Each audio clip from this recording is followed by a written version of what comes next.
Welcome to the Foul Play YouTube channel, open mic number 127. Hope everyone's doing excellent and well today. We got you some new stuff to listen to. That's, it's not going to get Stephen and Brendan out, but it's certainly part of this whole investigation case, because they were after Jodi. I mean, really after her. Now, I'm going to tell you, I have not personally listened to every one of the new phone calls and so forth, but I listened to several, and it's interesting, a lot of things she says, and we'll get more into that. So first, let's greet everyone that's in the Discord with us, and then we'll greet everyone quickly in the live chatter, and then we'll get rolling. So first up is Alice from Scotland. Hello, lovely panel. Nice to be on the panel tonight. Hello to everyone in chat. Looking forward to what these new calls are going to reveal.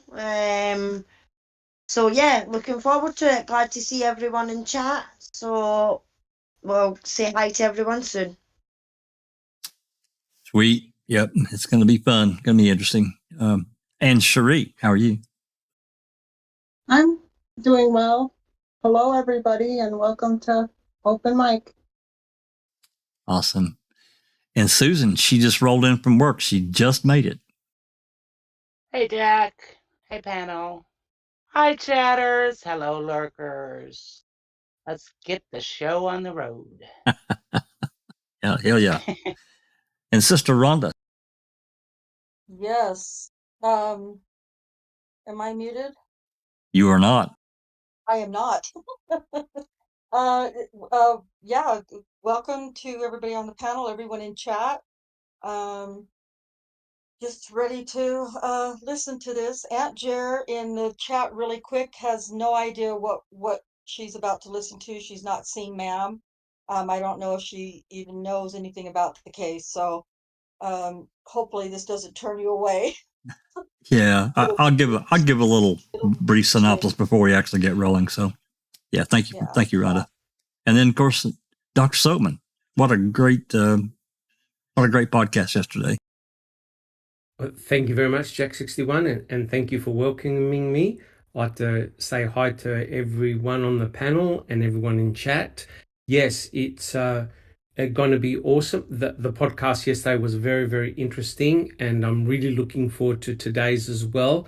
And I just wanted to make a really quick comment that we're getting a lot of people who follow Claire S. Bear, who are now appearing in our chat, and I'm sure they have subscribed. So it's awesome, and welcome to everyone. It's great to be here. Thank you. Absolutely. And, you know, if you're new and you have questions about the case, there are no dumb questions. I mean, we've been doing it a long time. But don't think, if you're new to the case and you don't know something, there's no dumb questions. Just ask. If we can answer it, we will. If we tell you we don't know, we'll tell you that too. So absolutely welcome. And Alice, can you greet everyone that's in the live chat, and then we'll get rolling here. I got a little brief synopsis to go through. It won't take long, I promise. And then we'll start listening. So Alice, can you give us a rundown of who's in the live chat with us? Yeah, I sure can. I'll just get back up the top here so that I can get We've got Maz in chat. Hi, Maz. We've got JD. Hello there. We've got Rumour Has It. Hi there. We've got Colette M. We have Gloria. We've got Ali's Softball Life. We have the lovely Dark Side of the Moon. We have Andy B. Hey, Andy B. Josh Rhonda. Rumour Has It. Hey, Rhonda, Maz, Doc. We've got Aunt Jer. She says, new here. Can anybody give me an elevator pitch synopsis to prepare me for what we're about to hear? It's about the Making a Murderer case, which is a series on Netflix about Stephen Avery and Brendan Dassey, who are innocent and are in jail for something that they did not do. And we're going to be listening to jail calls from Stephen's ex-girlfriend, Jodi, at the time, and these are just new that we've got. If you're not too sure on the case, Aunt Jen, I would have a wee watch of Making a Murderer on Netflix, and you will be shocked at what you see. Hope that does it for you. We've got the lovely Cher. We have Nan's Life. We've got Ronald D. Cass. Justine J. We've got Serena. Hi, Serena. We've got Case 10. We've got Yores. Yores is in chat. Hello, Yores. Nice to see you in chat. We've got Susan. We've got Pete Moss. We've got Kay. Hi, Kay. Under Your Scars has joined us as well. Mystic Jinx has joined us. So, hi everyone. If I've missed you, I do apologise. If you want to say a wee quick hello again, and we'll call you out on the next break. But thank you to everyone that's joined us so far. Thank you. Thank you so much, Alice, for greeting everyone. So yeah, for anyone that's new to this case, it's really two cases, and it's really complicated. And I'll just briefly go through this case. Stephen Avery got out of jail in, he was exonerated in 2003. He had two charges against him in 1985. One of them was for a brutal attack and assault on Penny Beernston, which he got, and also another charge that he got where he ran his cousin off the road. So it was a total of 34 years, I think. But anyway, it was proven through DNA that he did not do the sexual assault and all that. So anyway, he got exonerated in 2003 for that. And he was really in jail for about 12 years that he shouldn't have been in there, longer than he should have been. So there's a lot of complication in that. There's a civil lawsuit that happened that got filed in 2004, going into 2005. That also created a whole lot more complication for the case. So the case for the civil case was really going really bad for the county and the state, and they damn well knew it. The depositions were devastating to their case, and they knew that too. And I personally feel like that, they were going to find something to re-jail Avery and end the lawsuit, bury it. And that's what they did. Unfortunately, Brendan, through the help of others in the family, again, another complication to the case, Brendan got sucked into it. And that Brendan's his nephew, one of Barb's sons, youngest son. And so he gets pulled into it. He didn't do this. Neither one of them did it. It's clear that they're not guilty, but they wrapped this case up so it's such a, I don't know what kind of knot you'd call it. The one that's really, really it's been difficult to even get anywhere.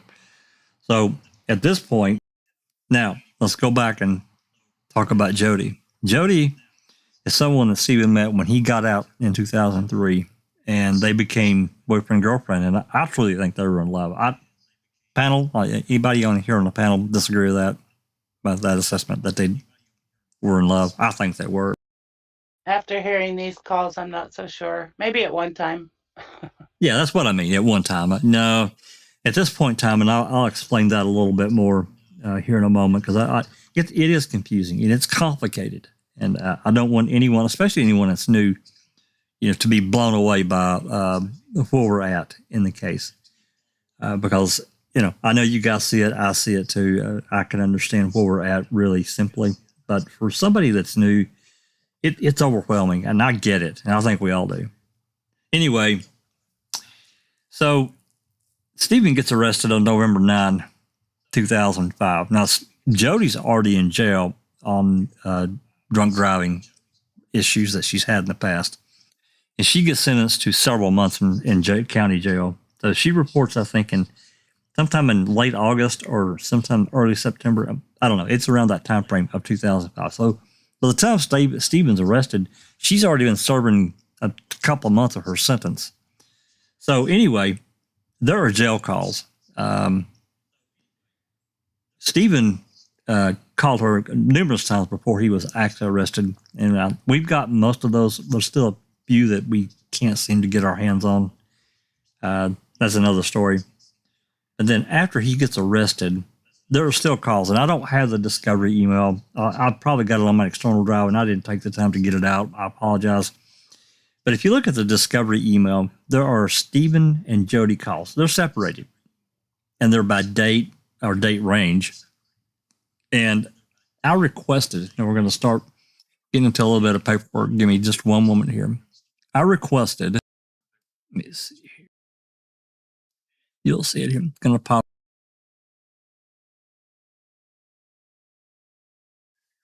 So as you can see, this is back last August, 25th, I think. You can see what's highlighted. And this is directly from the Ken Kratz communication emails between that stuff that he was sending to, well, at first it was FOIA, but then Strang and Buting.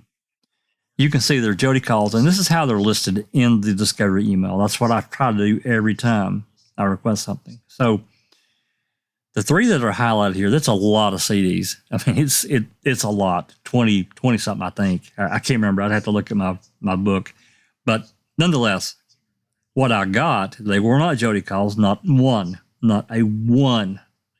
Every one that I got that you see highlighted there from Calumet County, they took Stephen's jail calls and relabeled them as Jodi.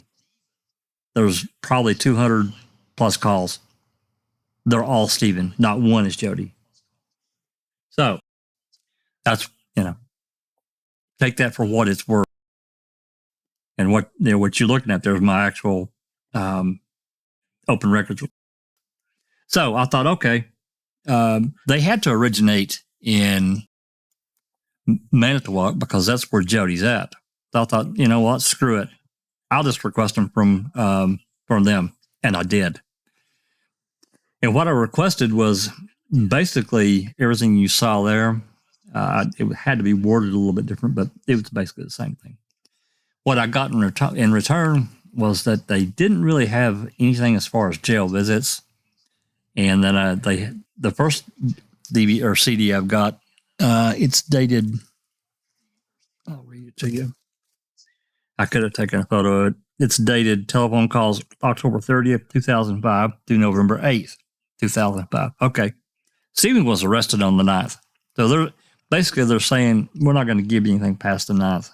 You can't, or past the 8th, you can't have it because blah, blah, blah, blah, blah, blah. I don't know why.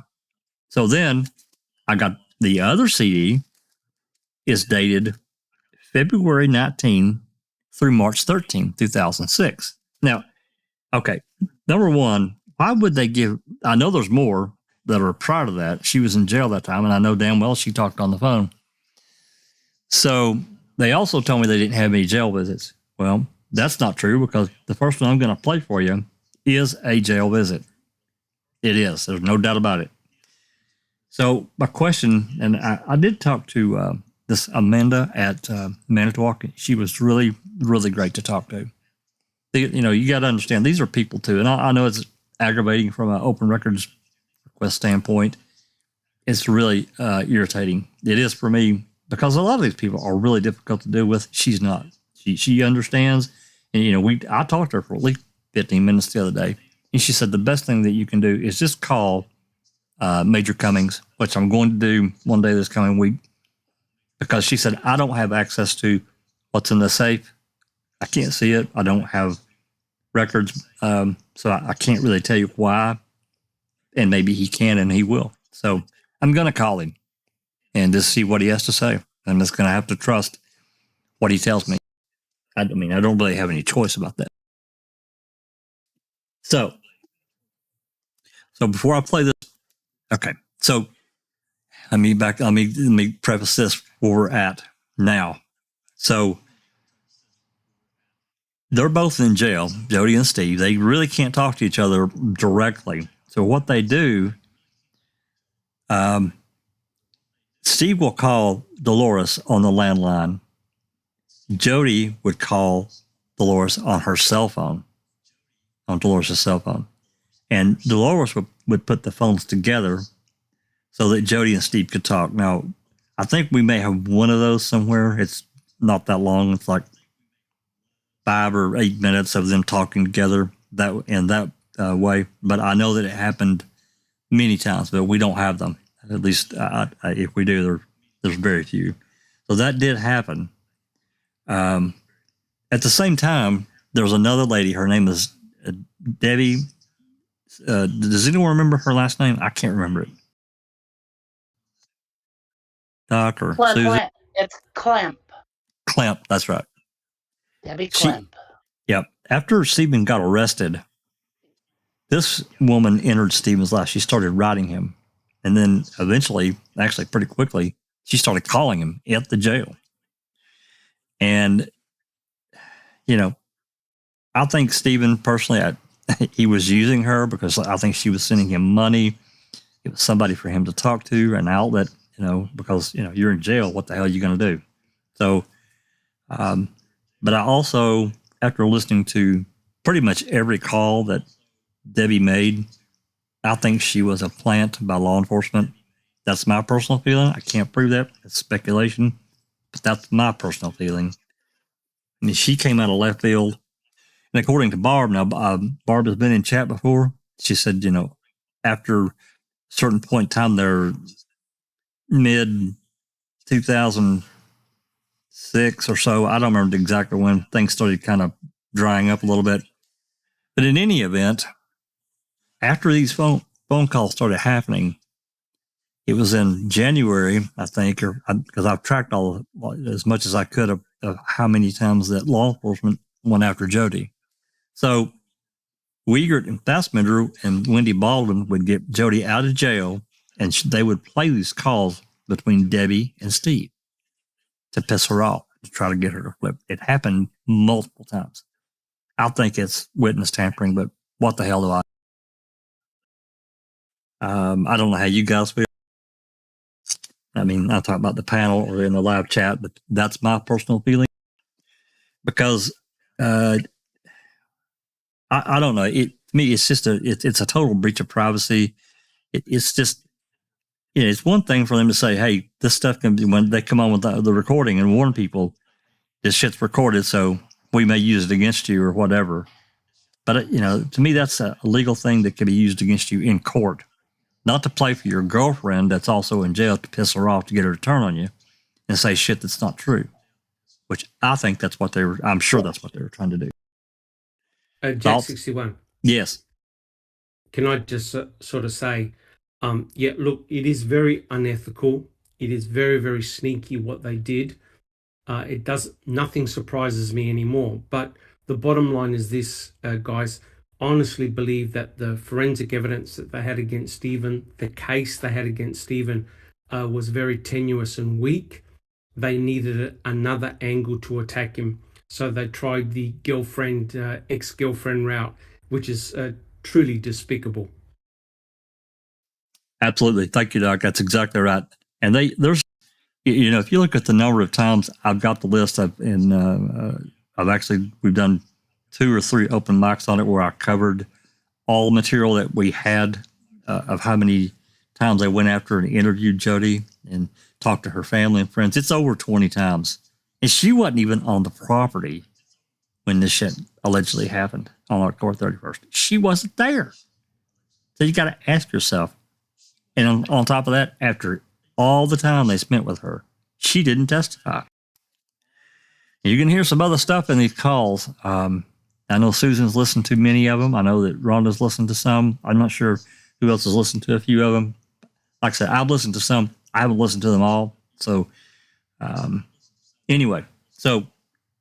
Well, just before we get started on the calls, Jack, a few others have joined us in chat. We've got TTM Fangirl. Nice to see you, TTM. Under Your Scars. I can't remember if you were there before, but I'll say your name again. Hello there. We've got Sherry Lynn Pontillo. Hello, Sherry Lynn. Long time no see. We've got Anthony House. We have somebody new, Michelle Moore. Hi, Michelle. Nice to see you. And Jer. We've got Rumor Has It. Did that one. We have Brian Zola. Hi, Brian. Welcome to the Foul Play chat. Nice to see you. We've got T1. Hi, T1. Colette. Michelle. I think that's us up to date. Yep, that's us up to date now. Great to see you all in chat. Nice to see new names in chat as well. Thank you for coming and joining Foul Play. Thank you, Alice. Yep, certainly. Welcome, everyone. Okay, so this first one, like I said, this is a jail visit, and the best I can narrow it down is somewhere around March 1st-ish time frame, because Brendan gets arrested on the 2nd, and Jodi gets released like 4 or 5 days later, and you'll hear Jodi talking to Chuck about picking her up. And in order to do that, he has to come down and, I think, prove he's got insurance and license and, everything. He's got to be legal. So, but you'll hear other stuff too. So anyway, I popped this up. I had this saved from another file. I'm sure it's one I created for their phone call back in November of 2005. So anyway, I wanted to pop that up right quick. So I'm going to put it for you now. Give me just one.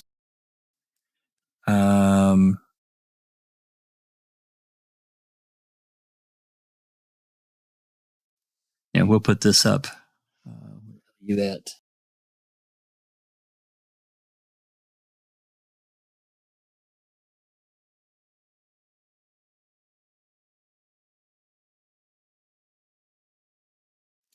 There we go.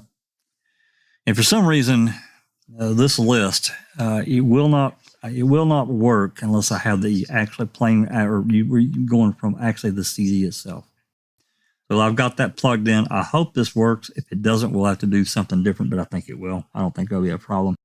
So you can see from this list, the very top one, it's the date is fucked up. This is a file that's generated from this DVD that they sent me. And it says 2060. 2060, it's all screwed up. But I think that's actually supposed to say, well, I'm not exactly sure. But again, I think it's the end of February or the 1st of March. And as you see to the right there, it says Judy Chuck visit. Okay. So anyway, so once you pull up this list on using their little app that's built in, you guys have to tell me if you can't hear it on YouTube. I think I've already tested on my end, and it seems to be working fine. But this is pretty old stuff, so it is what it is. I'm going to pull this other little player up, and I'm going to turn it on here. Hopefully that's going to work too. That's going to pop in there.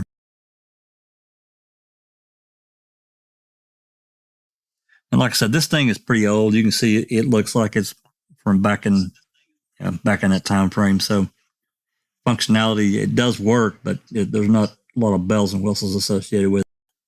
But anyway, so if you when I pull up this window that's behind the player here, I can click on each one of those, and I can load that specific call, which is very handy. For some reason, when I copied it over to my external drive, it won't work. I don't know what it is about the CD DVD that makes it functional, but it is what it is. So I thought, screw it, we'll just do it this way. So I'm going to start this first visit. Anybody that's here in Discord, you're going to have to unmute YouTube. I will be stopping periodically, but if there's something that you guys hear that perks your ears up that we need to talk about, just tell me to stop and I will.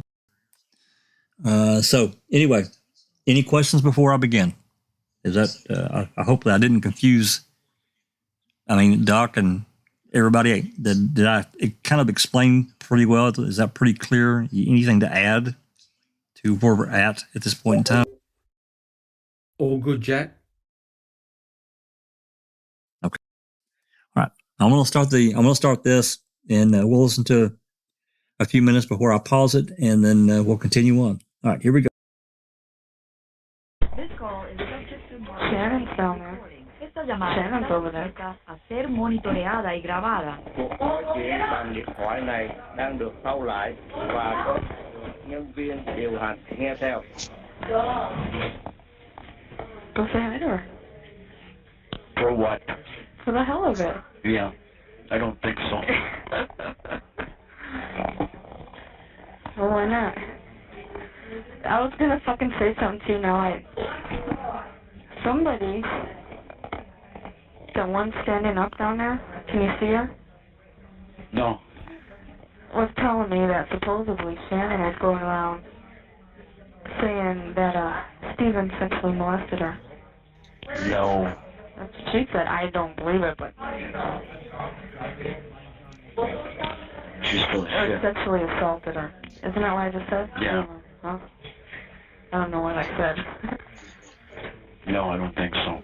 Well, I didn't believe it either, but who knows? She was only up by me for 4 days. Yeah. Oh well. She looks like shit. What? She looks like shit. I've never seen her before. Mm-hmm. She sort of looks familiar. I don't know. No idea. What? What, how many days? 8? 8. After today. Not, well, yeah. Yeah. Tomorrow's 7. Oh, yeah. 6 you get out in the morning, but... Yeah. 7 and a wake up. Oh, I'm counting. Yeah. You haven't talked to him, have you? No way. I don't know. It's something that just ain't right. I don't believe a thing that comes out of his mouth. I don't know. No, I haven't talked to him, to be honest with you. I don't know.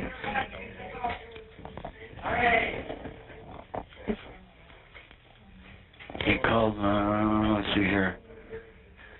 A little bit after 12, quarter after 12 today.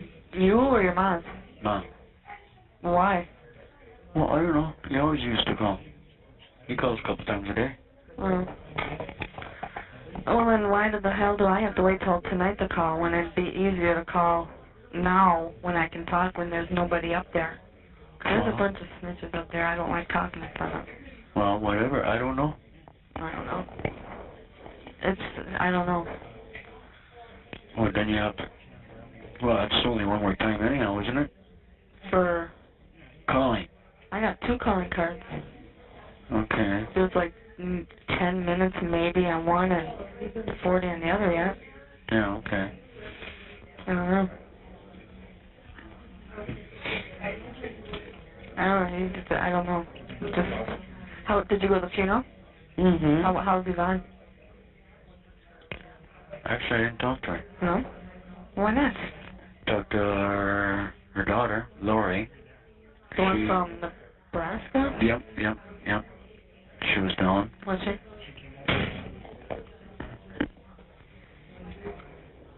So... Yeah, Heather called her from here.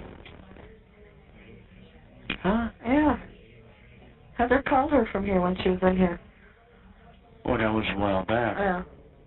But that never had to be expensive. I know, eh? Way down there. Mm-hmm. Yeah. I had to find out if Chris was in here. Shut up. Something happened this morning. I don't know what the hell happened. Is he? No, he's not. Do you know where he is? Then? I haven't talked to him today, no. What happened between him and his girlfriend? I told him to get rid of her. It's on the outskirts. Oh my God. She might be up here. What? I can find out if they brought a girl in A block. No, she's 22. Blonde. Well, they won't put her in by us because she'd have to go to court first. Mm-hmm. And she wasn't drinking, was she? No.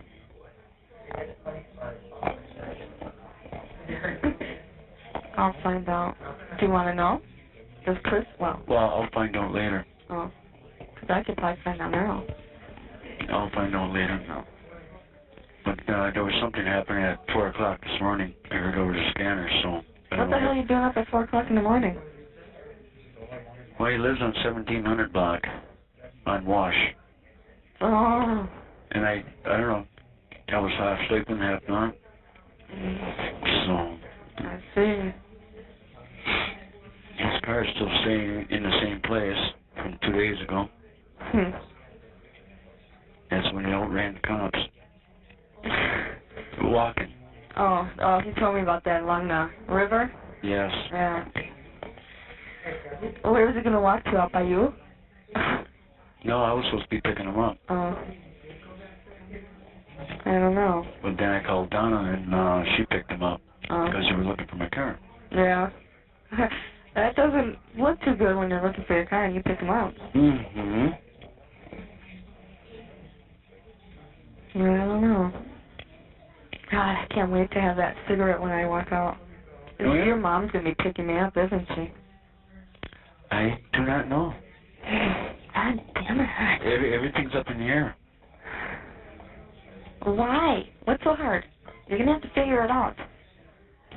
Figure what out? It's not that far away. What's up, what? Me getting out. Well, yeah, I know that. Just tell her there might be a lot of reporters here, and it'd be better If George picks you up, huh? yeah. Okay. So you can walk me out and shield me from them.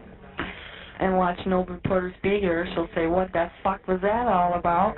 I'll say, I needed a cigarette. Better be safe than sorry, you know? Mm-hmm. I don't know.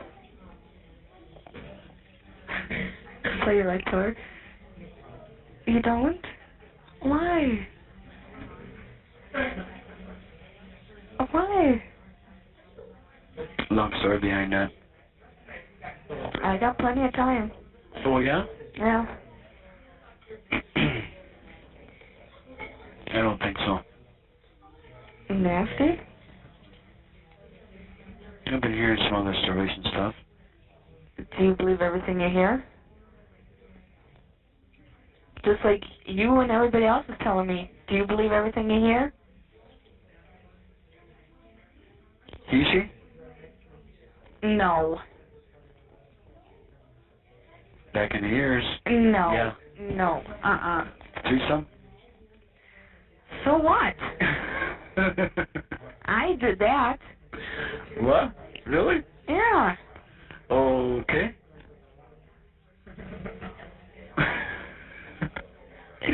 Now you got me looking the other way. Is she the he, she? No. That's what I heard. No. Give me a break. No. And you believe that? You're lucky. This is here. I'd have to reach over there and slap you. And it really hurts right about now. Yeah, but we're talking about somebody else, not you. No. Yeah. No. Who told you that? Can't say. Yes, you can. Linda? No, I can't. Linda? Oh, let's see here. Maybe it went through Linda. Who told her? Church? Yeah, whatever. George. No. No. I can't believe you would even believe that.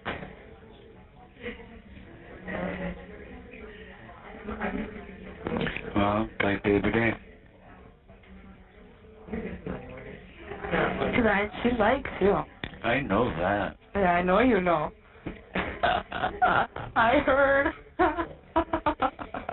What do you mean you heard? Dad. Shit. I know. It probably would have been more. Well, I don't know. Can't really say, you know. There was something I wanted to tell you, though.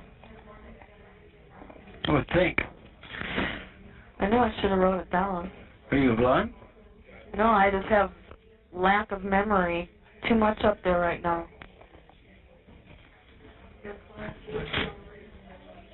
I don't know. I don't know. Oh, you don't know, huh? So what do you all know then? For what? Your, Nothing. brother. Nothing. Why? 'Cause I can't wait that long. I don't know. Wait that long? What are you talking about?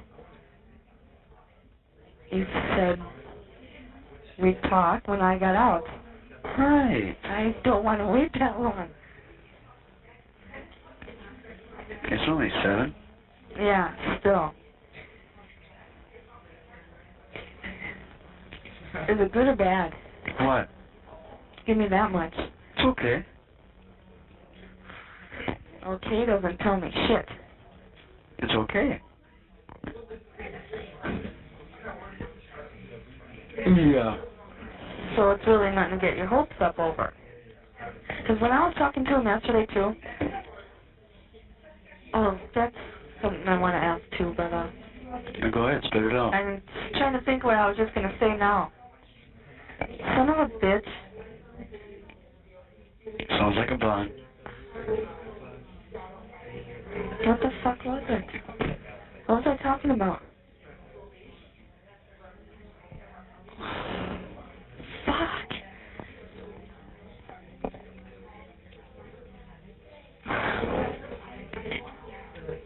I don't Something know. about Stefan. Yeah, I know. Oh, God. When we were talking yesterday, Yeah? he said he might not be out when I get out now. I don't know. Well, how did he word it? I don't remember how he even worded it. Oh, but anyways, the detectives were supposedly telling me that the few times he called her cell phone after she had left, he blocked his number. You got me. And supposedly that's the first time his number's ever been blocked. All right, I want to pause it there. We're I mean, it's about a second, so we're roughly 11, 12 minutes into the recording. Like I said, this is a 30 something minutes if you divide it up. I don't know why this app is the way it is, but you know, when I first heard this, I'm like, Jesus Christ. But, you know, as you listen more, again, you have to understand what they did to her. And this started, you guys got to understand, anyone, especially if you don't and haven't really dug into it, they started on Jodi on November 6th, 2005, the day, like right after they found the rap, they were up her ass. And I'm still trying to get, there's a recording that's in that time frame. I can't remember exactly what day, but it's early November. I'm still trying to get this recording that Deb Strauss did of an interview. I'm pretty sure Dettering was there too. They went to the jail and interviewed her. And there was a recording of that interview. And I've been trying to get for months to get it. That request has been in with the DOJ since mid-August. I know they're busy, so waiting patiently. And I want to make clear here. I want to make very clear. I'm not bitching about me doing an open records request and all the bullshit. It is frustrating. I'm not doing it to get, great job, Jack, blah, blah, blah. I appreciate all that, but that's not why I'm telling you guys this. I'm telling you that for anyone that does open records request, don't give up. Keep sending, keep asking, reword it, do something different. Anyway, let's get back to this. Doc, I know your time is a little bit more limited. Say something? Please. Sorry. No, go ahead. Oh, I just wanted to say, Michelle, Moore was asking to explain the recording. And it's Chuck. Jodi's in jail, and Chuck has gone to visit her there, Stephen's brother, Chuck. And who Stephen is extremely paranoid about and jealous of. Yeah. Afraid that Jodi's, you know, gonna go with Chuck versus him. And I believe this is prior to Brendan's arrest. It sounds to me like it is. I don't know the date she got out of jail. She Does got out. anybody know that date? She got out March 6th. So she got out March 6th. So this had to be. She said she had 8 more days. So yeah, like I said, end of February, early March. It would be prior. Yeah. Yeah, it would be prior to Brendan's arrest. And at this point, I think she still believes Stephen. Once Brendan gets arrested after listening to these calls, she and Chuck, totally thinks he's guilty. He convinces Jodi of it. And then Jodi plays Stephen when she gets out of jail, living with her mom and dad, her mom and all that. She's just playing Stephen because she wants his truck. Yep. But she's in thick with Chuck. Yeah. Oh yeah, she's in a lot thicker with Chuck than really what I knew she was kind of, but until this call here. Yeah. And there's more. There's a lot more. This is just the first one. Oh my God, yes. Oh yeah. It gets explicit in some calls. It does. Yeah. I don't have the warning thing. Maybe I should dig that out and put that up. But this is, I would just say this is not for kids. This is all not safe for work. So anyway, Doc, I know your time is a little bit more limited. You got other things going on. So what are your thoughts so far? Well, I could say a million words of what I've heard already. We mustn't forget, right? Stephen has just been charged and put in prison, right? Or well, when the trial comes up, right? He's in jail, charged for the murder of Teresa Hallbach. And I'll tell you what, just the language between Chuck and Jodi is incredibly inappropriate, considering the gravity of the situation. And none of them sound too concerned that there's a fucking murder investigation going on. A young woman lost her life. And I'll tell you what, no wonder Stephen Avery was very paranoid and jealous about his brother. This unfortunately puts both Chuck and Jodi in a completely different light for me. It's very, very sad and very, very tragic. This is not the way I would expect my own brother and my own fiance to behave and react. You know what I'm trying to say? So, a lot of people were laughing at how paranoid Stephen had become. I'm afraid this shows justification for that paranoia. It truly is disgusting. It is. Absolutely. He was justified. Yeah. And think about, we can't just, include this and there are other calls between Jodi and Stephen going back, into early November 2005, where Stephen was really kind of being a dick because of the Marie stuff. And so Jodi was pretty upset about that as well. So there's a two-sided thing going on here. But yeah, Jodi, man, this whole. But you've also got Debbie Klemp in here. That's right. And Wiegert and Fassbender and Wendy or whoever have been, playing these calls for Jodi. That's right. She's hearing Stephen tell her he loves her and blah blah blah. Yeah. That's right. And I think the first time they did that was in January. Or sometime I'd have to go back and look, but it's in this. We're pretty close to the real time frame of when that happened. So Brian had also made a comment in the live chat that Jodi wouldn't do anything until 2010. I think that's when she was on with Nasty Disgrace, and she did a flip flop. But mean, they can't really give money per se and those kinds of things, but they do have parting gifts. They will gift people that come on with whatever, some kind of something that's worth money. So, yeah, and it is really, Doc said it's really tragic the way this kind of all unfolded. It really is. It's really kind of terrible. All right. Any more comments, questions before we roll forward a little bit more? I've been trying to kind of keep up. Michelle says, okay, she said she couldn't hear, but now she can. And I'm going to put out here, anybody this is the open mic, anybody that wants to, come on the Discord, come onto the panel and discuss. One of the mods or one of the super mods will put up the link for the invite. You're welcome to come and join us in chat. The only real rule that we have is, there's two really. Be civil and stay pretty much on topic. So, Michelle says, does Chuck believe that SA is innocent now? I don't know. I cannot honestly answer that question. Anyone here know for sure? I'm pretty sure he does think that Stephen's innocent now. Yeah. Okay, there you go. If Barb comes in, we can ask her, but I'm pretty sure. Yeah. All right. Let's continue on with. We'll play another few minutes, and again, questions, put them in chat. We'll try to answer them when we pause again. Again, if anybody here wants to stop, you hear something that you're like, what the hell?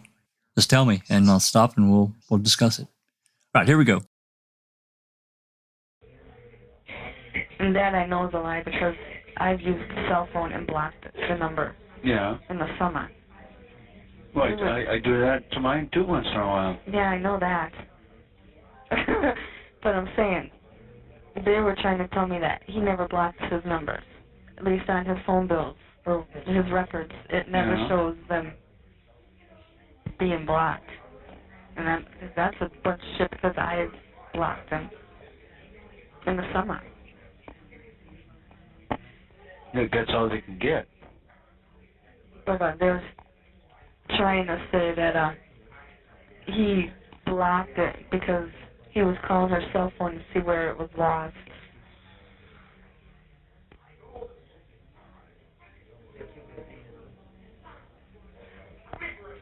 I don't know about that. And was there another photographer out at the house before that, Teresa? No. Because they were telling me there was. No. And that he told her when they were in there and my pictures are all over the wall, he told her that could be you. That's what they told me. Not to my knowledge, anyway. There was nobody. I don't know, I'll have to ask him.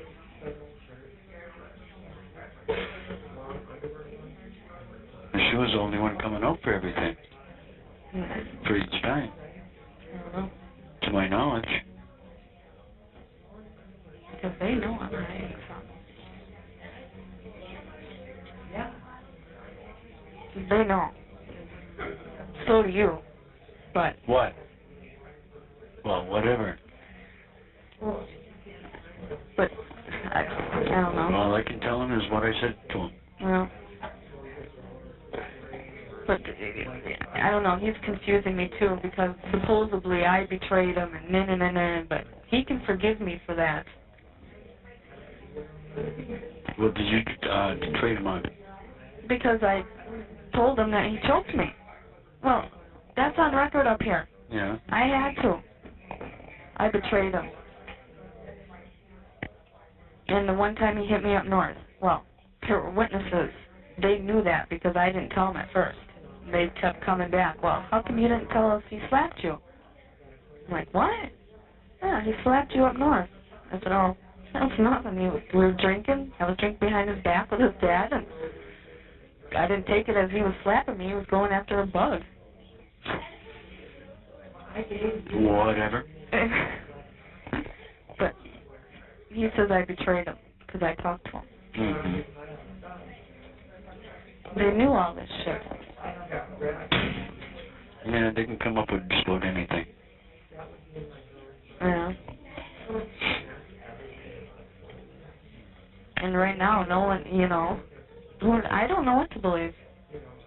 I don't believe him. Oh, I just told her that because she's a friend. No. Mm-hmm. Well, I'll prove it to you. Oh, why all of a sudden you're going to prove it to me? He's always said he's got nothing to prove. I don't know. You'll find out with everything when you talk to him or whatever. Out on 1-to-1. If that ever happens. Well, I don't know.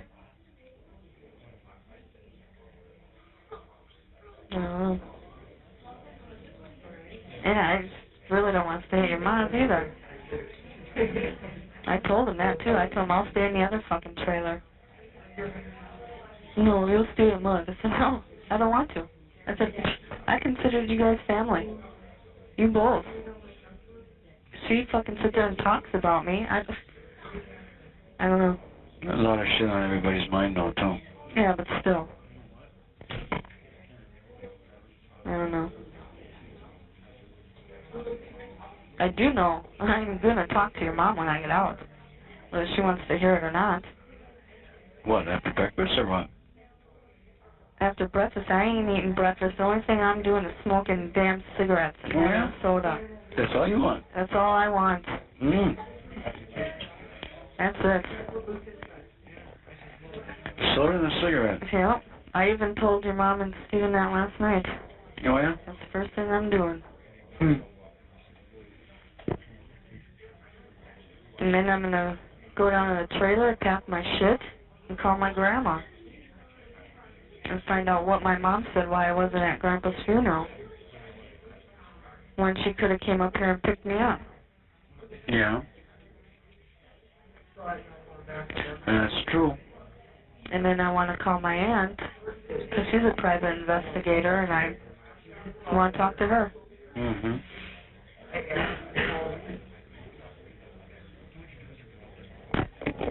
That's what I plan.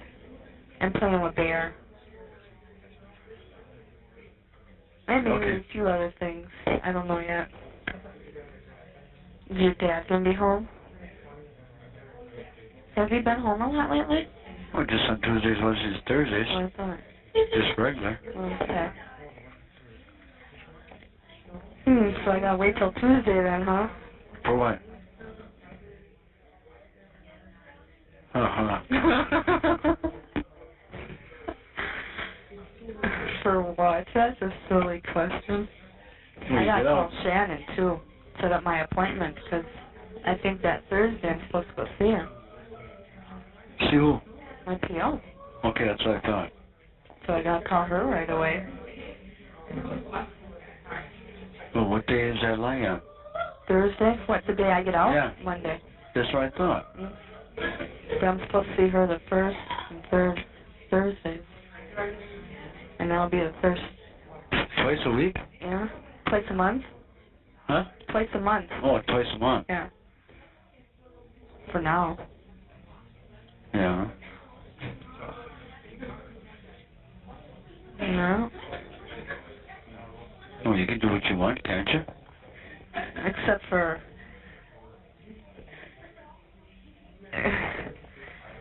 Goofy thing. No. Except for go to bars and drink and drive. Well, I can drive. I just have to get my occupational. And then... You gotta pay the fines off first. Interlock ignition thing. Huh? I gotta have that for 32 months. Lock ignition? Interlock, that thing you gotta blow into? Oh, okay, okay. I think it was 32 months.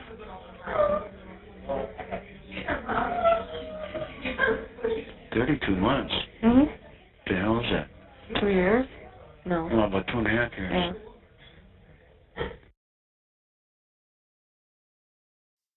Okay, we're roughly 20 minutes into the recording, so let's take another brief pause. There's been a lot of comments, and I see that Bethany has joined. She was late. Thanks for coming, Bethany. And to explain where we're at right now, if you don't know, this is a Jodi and Chuck jail visit. Chuck is there at the Manitowoc County Jail visiting, and of course they're talking through glass barrier over phones, and it gets recorded. This is around sometime late February 2006. It's roughly 8 days before she's released, and probably just a few days before Brendan is arrested. So I'm 99.9% sure that she is released on March 6th, because even in Making a Murder, there's a little segment showing Jodi, and I think a little thing at the bottom that says Jodi's released a few days after Brendan is arrested. So anyway, that's where we're at. Interesting, that last little bit. Yeah, go ahead. Oh, I just wanted to say, I think, is this her 5th DUI she's in for? 5th or 6th, Something yeah. like that. Yeah, that's right. And the Tuesday is when Pa will be home, and she can have a beer. She drinks beer with Pa, and that's why she said she was talking about Tuesday. Yep. Or she could go down to Barb's and drink, or something like that. Interesting though that that last part about her having an interlock ignition that she has to blow into before her car will start. It's 2.5 years. I didn't know that. Some other things that she talks about that I didn't know, and she made a mention about her aunt being a private investigator. I didn't know that. I don't even know who she is. Not a clue. Yeah, that's the first I've heard of that. Yeah, it's something that maybe we can try to dig into, because I mean, I'm guessing she probably did call her, outside of anything that we would have a record of, a recording. So. And Jodi has been in jail numerous times since the trial, all afterwards, up until now, for God knows how many DUIs she has at this point. Oh, yeah, several times. Absolutely. She's an alcoholic. It's sad, but it's true. She can't get away from the alcohol. My brother was an alcoholic, and it's just, it's a demon. A disease, that's part of our Indian culture. Hey, looky there, Justin J. Yeah. Justin J is foul play obsessed. Woohoo! Hey, thanks, Justin J. Appreciate the join. Jack, I think it's Justine. Sorry. I'm sorry, Justine. Yeah, Yep, you're correct. Old eyes. I need some new eyes, guys. Can we give me something going there? Jack 61. Yes. Can I just make just a quick comment? I cannot believe her flippant nature when it comes to drinking and driving, right? Yep. I really think she cannot help herself. It's the demon drink for her. And one of Stephen's primary concern, and it drove him crazy, was that Jodi never learnt her lesson by doing multiple DUIs. Right now, if she was my fiance, I would be very, very concerned that she hasn't learned her lesson. And, if you're driving under the influence, not only can you kill yourself, but you can kill others as well. Innocent people, little kids walking across the road, a grandma, whatever. And the mere fact that she's been in prison for a DUI, and she's already talking about drinking more alcohol and being flippant about drinking and driving again. To me, she has not learned her lesson. And let's not forget, the reason why Stephen was alone on October the 31st is because Jodi, his fiance, was in prison for a DUI, right? Now, I know that Jodi phoned Stephen twice on October the 31st, but that's not the point. The point is, imagine if she had been home, right? There's your alibi right there. There's another pair of eyes. And it seems remarkable that her fiance is in prison and she's talking about getting out and drinking again and being so flippant. It really is a harsh lesson to learn. She hasn't learnt that lesson, guys. she's No. going to do it again. Yeah, she does. She absolutely does not care. She wants her cigarettes and she wants her beer. That's all she can think about completely. And on top of that, Doc, remember, she was going to class because Stephen was taking her to those That's correct. DUI class. That's correct. That's 100% correct. And that's, remember when Fassbender interviewed and said, "Oh, so you two were going to have a quick amount of sex, on the way to Alcoholics Anonymous." And Jodi said, "No, because our sessions are timed. We have to be there on time." So it's remarkable that she's being picked on at all angles, and now you chuck in Chuck as well. So now you've got another complication that's occurring. And Debbie Klemp and Debbie Klemp, Doc. Oh, yeah. Correct. And of course, Stephen's in prison. Stephen can't do anything, and everything is spiraling out of control. It truly is a very pitiful situation, guys. It really is. Absolutely. It is. It's sad. Like I said, my brother was an alcoholic, and, it was, there were times, he could get away from it. And, actually, I thought he was, really done with it. Now, this is back in the 90s, and, he struggled, from the time of, teenage years. And it wasn't because, mom and dad didn't try. I can tell you that for damn sure. It was something he got a taste for and couldn't get away from it. He got into a lot of trouble over that and drugs, and he spent 2.5 years in prison, got out, and he did do pretty well off and on for several years. He got married and no children, but his wife, knowing that he had a problem, that's all she wanted to do was drink and smoke weed. And knowing that he had such a problem, and it drove it caused him a lot of problems. And then ultimately he started drinking again, and there were other problems, and she ended up leaving him, and because of just whatever. And it really about killed him, and I won't say he drank himself to death, but it certainly escalated and was part of the reason that he died. So I understand that end of it significantly. It's sad. It really is. So anyway, got a lot of great comments. Looks like Bethany has joined us. Michelle's been talking about she's been obsessed with the Kohlberger case. I think we all are. That's coming up in August. I think we'll be probably covering that pretty closely. I'm actually going to try to get us a live feed for the Daybell case. I think Rhonda, didn't you say that was going to be audio only, no cameras? Oh, yeah, April 3rd, it's audio only, and the case has been severed. It's only going to be Lori on April 3rd. So it's been severed officially. Yeah, I'm going to try to get us a live feed so we can broadcast that on a daily basis. I'm going to have probably Rhonda and others help me more fully. I know the basics of that case, but the details, I just don't know. I haven't studied it, but I'm interested in it for several reasons. But these kids are involved, and it just absolutely blisters me. It makes me see red, kind of like, Brendan being drugged into this shit. And so anyway, well, Ali's softball life in chat, Jack, she says the past phone calls between Jodi and Stephen really helped me in where I stood on Stephen's innocence. The calls prior to 10/31/2005, he stressed about staying out of trouble. Yeah, I agree. And the more and more I hear about Jodi, and the more these calls and things like that are coming out,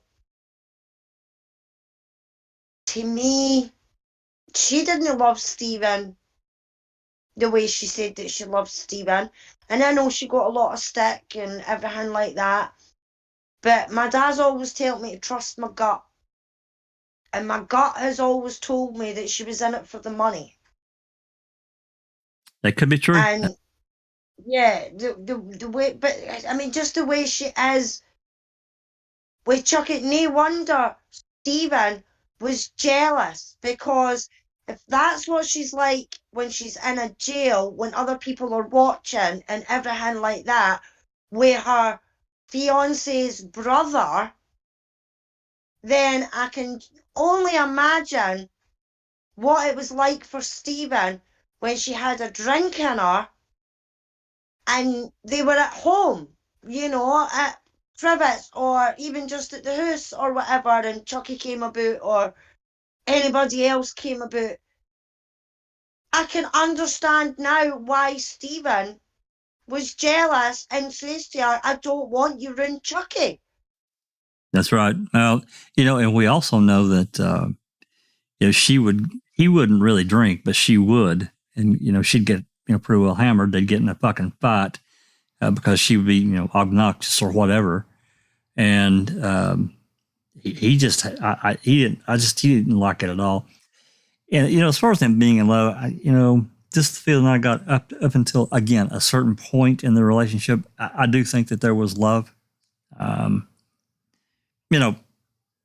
Deep love, I don't know, probably not, but certainly a strong bond at minimum. Because if they didn't really care, I don't think that there would have been this continued attachment and phone calls and the links they went to talk and other things. So there was certainly I think a very strong attachment beyond the money. I'm sure she was looking at that, no doubt, absolutely. He was set to get $407,000 or $400,000 in November of 2005, and of course that didn't happen. But I can't totally disagree with you, but I do think again that there was a strong, real bond between them up until a certain point.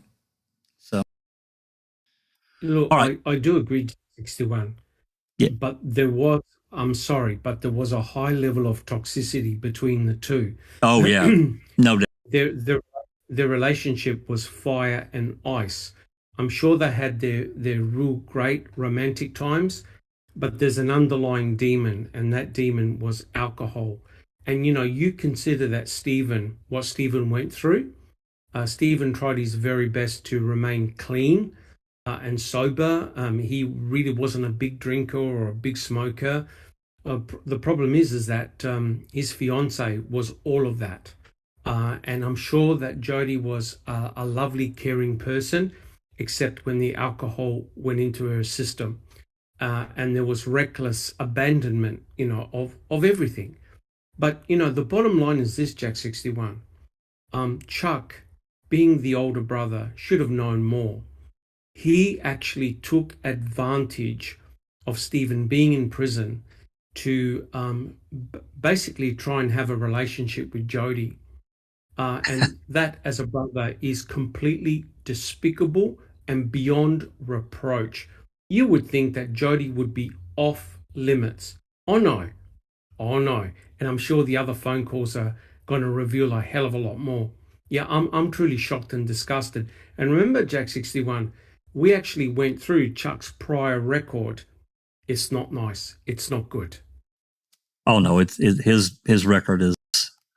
He's definitely a really he's had real issues with his temper, anger issues that are well documented going back at this point in time in real time where they're at 20 plus years, numerous incidents. And you're going to hear conversations about Shannon. Now, Shannon is Chuck's daughter. You're going to hear some conversation about her. I actually think she's already been mentioned at least once earlier on in this jail visit, but there's more later. She's got real issues that we didn't publish everything that we got because I think it would be inappropriate. Because people live their life. You don't know where they're at now, and I certainly don't want to be the cause of something getting published that may drag them back down into a dark hole because it's out. I'm not going to do it. I think that's the wrong thing to do, and it's really not relevant anyway. So, but yeah, I have to agree with you, Doc. There was definitely fire and ice there. There's no doubt. Just one quick comment.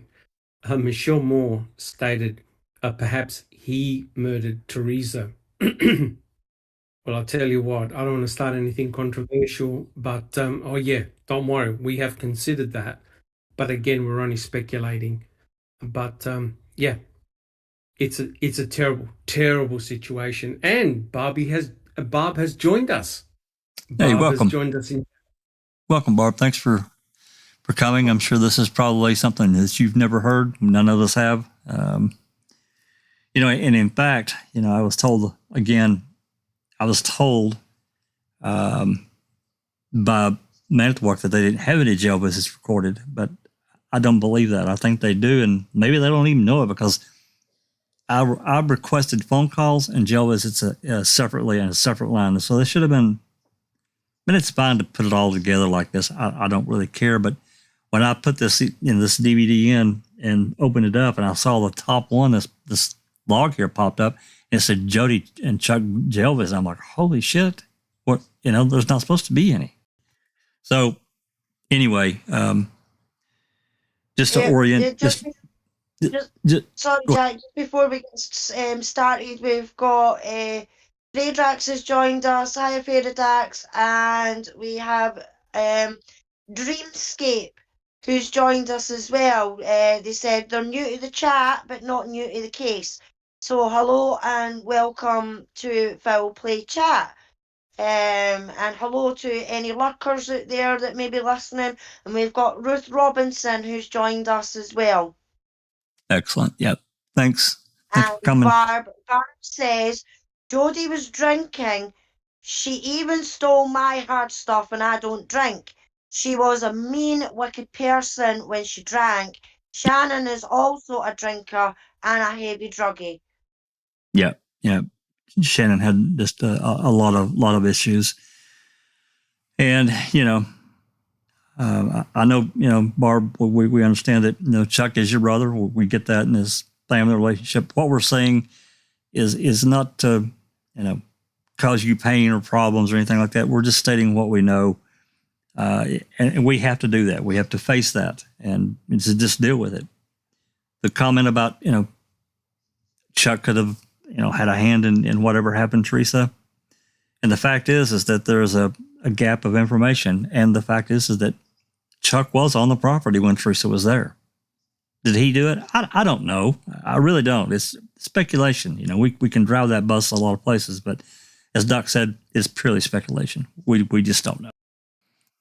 So anyway, Barb, this recording is a jail visit between Chuck and Jodi, and it's roughly 8 days before she was released in 2006, just a few days. Of course, you know, she was released a few days after Brendan was arrested on March 1st. So, all right, let's get back to it. There's not too much more left. Let me get this back up here. Okay, yeah, there's not. I think there's probably, we're 1,215 seconds. Yeah, probably 10, 15 minutes or so. So we'll play a bit more. We may pause one more time. Again, if there's questions or comments or whatever, you guys want me to stop, just tell me to, and we'll stop and discuss. All right, here we go. I think that's what it was, or that's what my license suspension is. I don't know. Well, that's afterwards, so. After what? After you get your license back. Yeah. Then it starts. Yeah. Yeah. Or like whenever I start driving. Well, that's what I mean. Yeah. Yeah. Yeah. What? Nothing. What? They took my rings too. Been here, what, 7 months, and they finally took my rings Thursday. Oh yeah, why is that? I don't know. Not wedding rings. Well, That's strange. yeah, isn't it? Mm-hmm.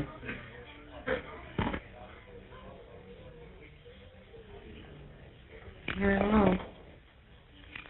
7 days, I don't care. I'm looking forward to that cigarette. Well, you'll all get them back then, probably. Maybe. But they're supposed to be in my locker, Okay. in my bag.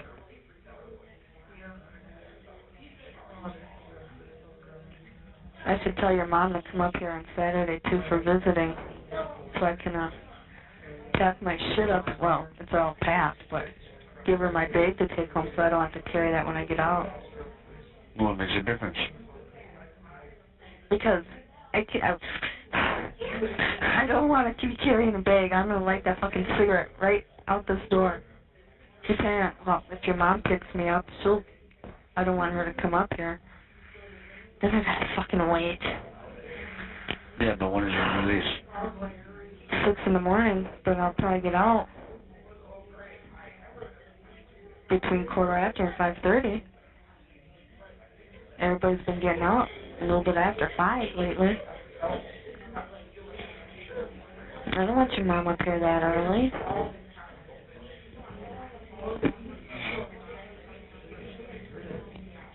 No, give me a call on 283. Because I got the bell right above my head.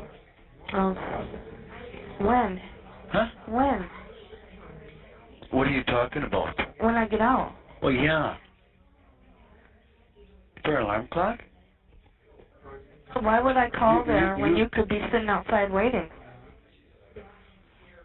I'm talking about upstairs when you get breakfast at 5 o'clock or 5:30. They'll get me out before breakfast. Well, They'll buzz in and say, Stokowski, pack up. yeah. And the phones ain't on then. Oh, they're not. Okay. No. They don't turn all that shit on until 8 o'clock. I'll set my clock a little bit earlier. Something. So you're going to be taking me out. Then we'll talk about some other things you want to do. You're funny. I just want a cigarette. That's funny. I ain't saying it. So what else was I going to tell you that I found out too? I don't remember.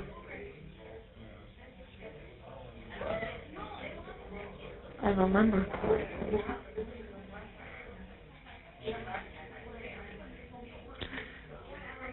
Speak.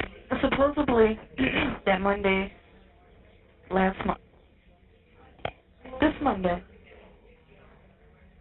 Yeah, just this last Monday.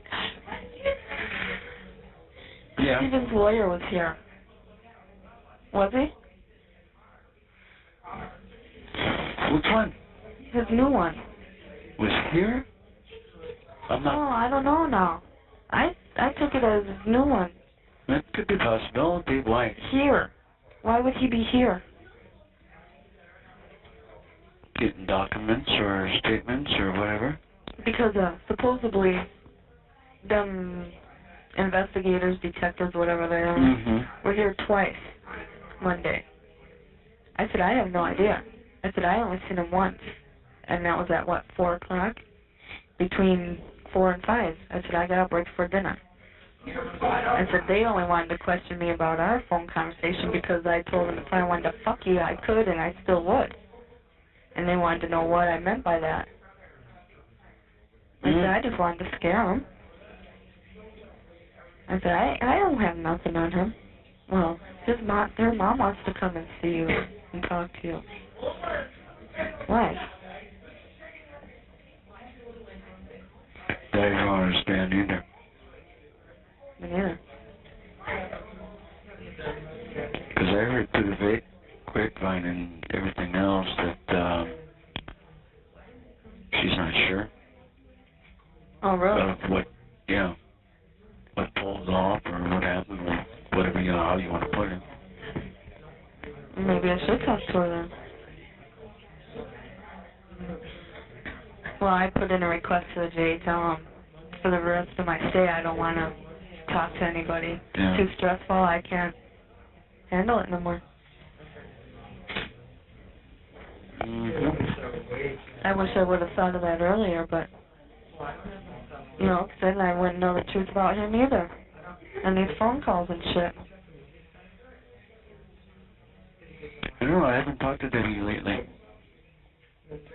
Who's sure seen it? I don't know. Some guy in a yellow and black jacket. Okay. I don't know.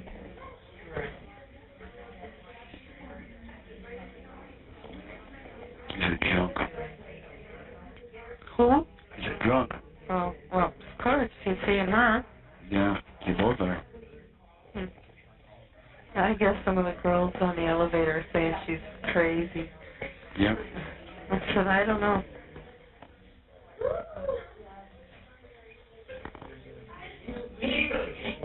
Hold on. Hey, Jamie.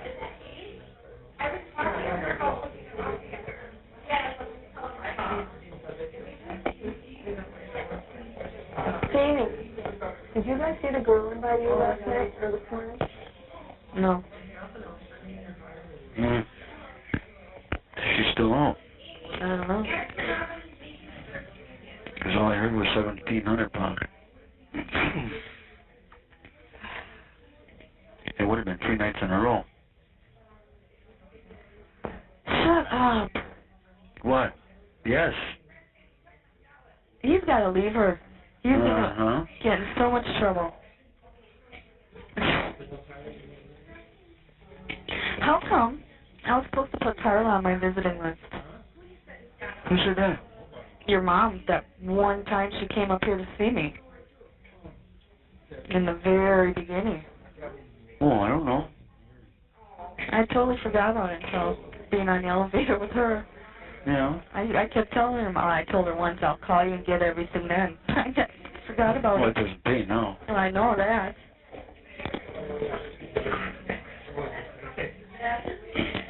I don't know. If they can't handle that mud, I'll take the mud. The food can't handle what mud? Tori's mud? Oh. I don't know what's going on. And from the way she talks about it, it's like thunder. And she just puts it in the kennel because I guess it was beat really bad when it was a puppy. Yeah. And that she only does that at night. Oh, shut. That's dangerous. Yeah, it was. What? Huh? Did Earl ever tell you what those two talked about?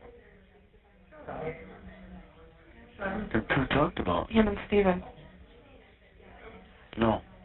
Because supposedly Steven's saying they got him brainwashed. I said, I don't know. I said, They do. I just said I heard that you had talked You have. to him. Well, see, you hear every fucking thing, don't you? I said, Chucky told Tori, and Tori told me. And that was it. Oh. Is that how it happened? Yeah. It did? It did not. Yes, it did. Cause I guess so.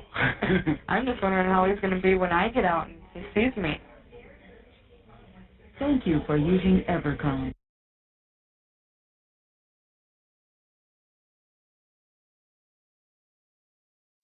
All right. Well, there we go. That's the end of that recording. It cut off. So I think it's roughly a 30-minute visit or so.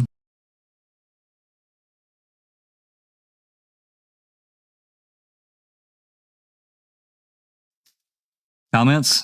Questions?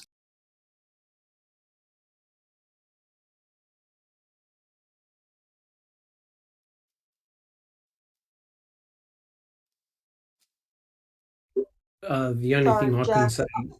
Oh, I sorry, thought I- sorry, oh. just from. I was just going to No. say, Michelle says in the chat, leave who? Was he cheating on a girlfriend with Jodi? I thought he was married, but maybe I'm wrong. In real time back then, I honestly don't remember. Who? Who Chuck. are you talking about? Chuck. Was Chuck married? Oh, or I am don't thinking think of so. Earl? Okay, I'm thinking of Earl. Yeah. Okay. Earl was married to Candy. Chuck wasn't married at that time. Yeah, I think, as gross as this sound, but I think that Chuck, it was good for anything that would move.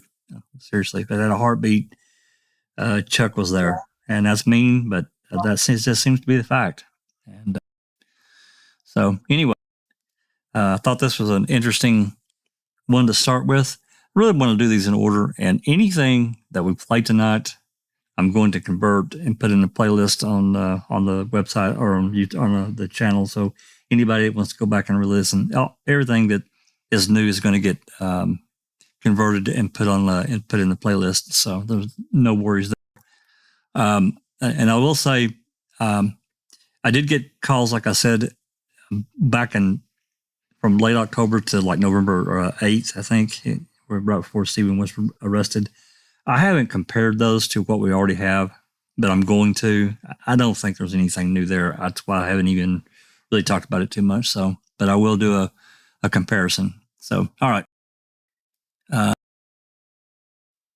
I'm probably this may take me a second to do this because I'm what I'm going to have to do is close this particular call, and then I'll have to start a new one, and I may have to relink it with Prism. So, if you guys want to talk amongst yourselves for a minute, that's fine. You're just going to have to give me a minute to work through this, though. So, because I've never done this playing directly from a DVD before, it's a little bit. So, give me just 1 second, please.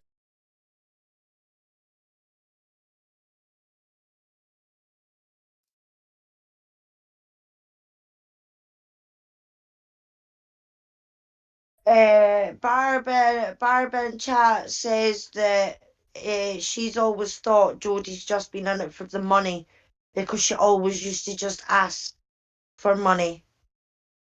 And I've had that same thought as well, that she was in it for the money. But that's just my opinion. And Moss has joined us in chat. Hi, Moss. Nice to see you. Was it Mo's call? Yeah. Oh, hey, Mose. Hey, thanks for coming, man. All right, as you can see, I've moved to the second one down in the list up there. Hold on. Let me pull this up here where I can see it. So this call, if you look at the list up there, it gives where, I guess, the call originates and then the number that it's going to, the phone number. I don't remember exactly which one this one is, but it's clearly on the 19th of February 2006. And it looks like 1957 would be, it would be 7:57 in the evening. So, all right, let's, without further ado, let's get this second one. And this is a call. This is not a jail visit. All right, here we go. This call is subject to monitoring and recording. Thank you for using Evercom. Hello? Yeah? Did you get to go see him? What? Did you go see him? Yeah, we just got home. Oh. Wow. Yeah. What did you say? Not too much of nothing. No.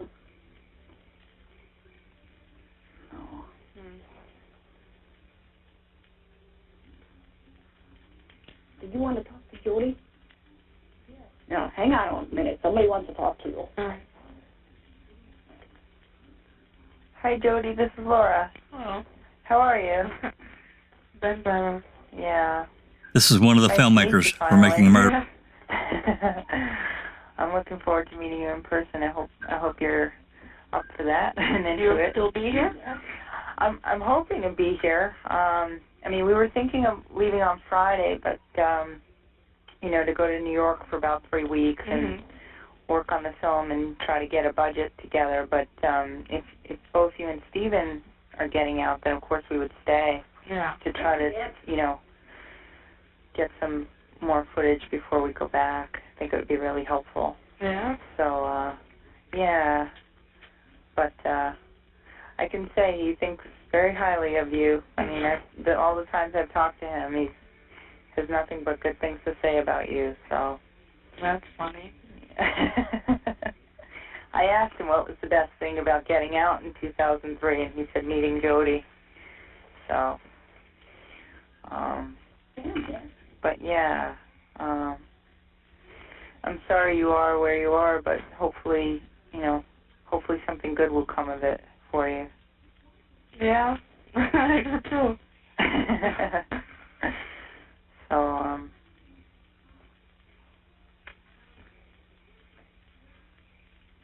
but I can let you speak to Mrs. Avery, and if I'm here, do you think you'll be out in early March? The 6th. Okay, great. Yeah, so if I'm here, I'd love to come meet you. Otherwise, yeah, great. Otherwise, we can talk when I'm in New York, and then meet up when I get back. Yeah, I get out March 6th in the morning at like 5 in the morning. Okay. Oh, good. You're probably counting the seconds. Oh, yeah, I am. All right. Well, you take care of yourself. I will. Thank you. All right. Keep your chin up. I'm trying. All right. Here's Mrs. Avery. Okay. Yeah? Yeah. Dropped it off this morning. Where? Huh? Where? For you. Oh. Okay, 'cause What? I don't know how. She didn't know if we should do it till Tuesday. Didn't you talk to Chucky? When? Today or last night? Yeah, I didn't really talk to him. But he had her name. Because we weren't going to do it till Monday to see, make sure she had enough in there because they take out Monday. And it should be fine. I'll just tell her. Okay. Yeah, as long as she don't use that for hers. No. I'll just have to let her know right away. Yeah. Okay. So, yeah, okay then. All right, I'll call you when I get them then.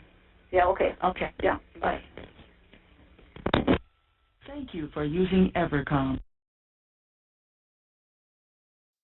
All righty. So I called to Dolores, and she talked to Laura, one of the filmmakers, about clearly about doing an interview. We do know that they did talk to her a few times at least. So thought that was a little interesting little tidbit. Okay, again, I'm going to have to close this and reopen it. Just take just 1 second. You guys, if you have any comments, please talk amongst yourselves.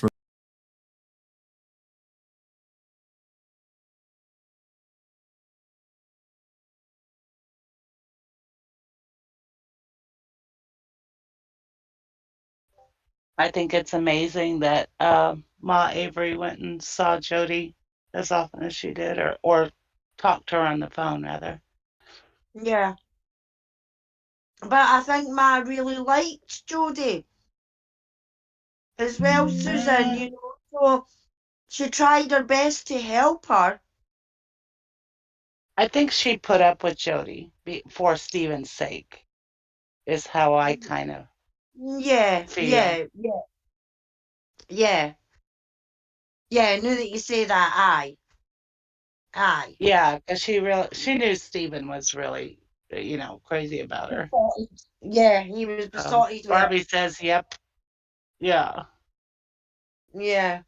Yeah, I don't think I'm sure she wasn't real happy that Jodi was going to move in with her, but she did it for Stephen. No, no, definitely Dolores she took all this load on her shoulders and did everything she could to help. So, all right, this next call is on the 20th at 1740. That is at 5:40 in the afternoon.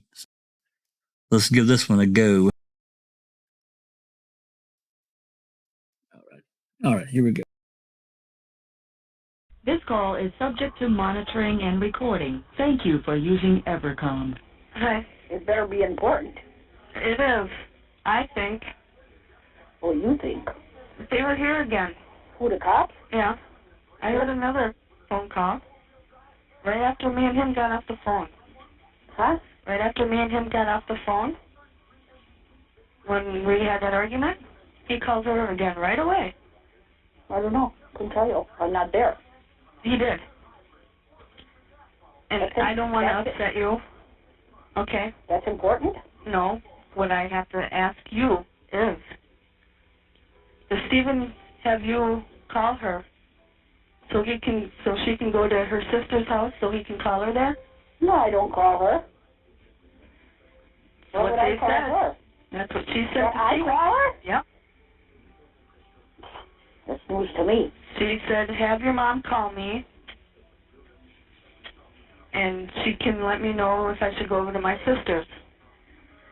And That's news to me. and you sat and told her that I call you collect all the time, even though I got these calling cards. Well, that's news. That's news to me. I don't know. I don't know what them cops are trying to prove. But I'm going to end up with my telephone shut off completely. There won't be no business or nothing on it. Well, that's what I can't pay it. I can't even go to the doctor. Pills are gone. Can't afford them. And can't go to the doctor. They didn't have the funeral today, did they? No, they're not having a funeral. Oh, because I've been watching in the obituaries. I haven't seen that yet. No. How was she doing? I don't know. I haven't talked to her either. I just had to know because that's what I heard. I have to stay in the house.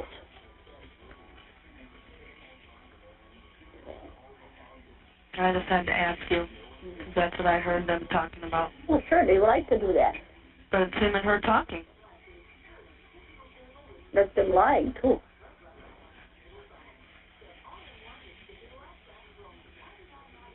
Well, Stephen and her had a good... How about me calling Debbie? I don't call Debbie. Okay. Yeah, okay. Oh, is he going to call tonight? No. Oh, okay. Do you know when he's going to call? Because I should get those tonight. What?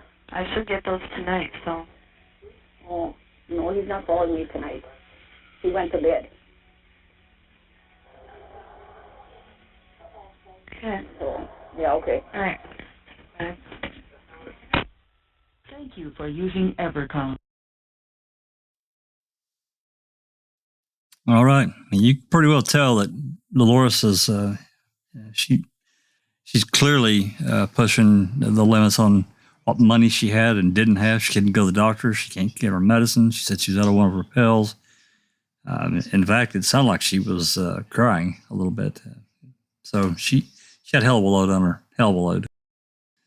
And then, of course, Jodi is, just downright asking the question, are you calling Debbie so Steve, pass the message on for Steve to call Debbie at a certain point at her sister's?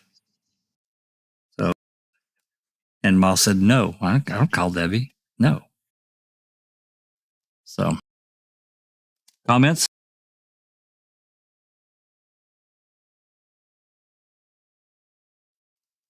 All right. I'm going to pass on to the next. In just 1 second to get it pulled up. And I don't know why the little player is mirrored. I'm going to see if I can correct that.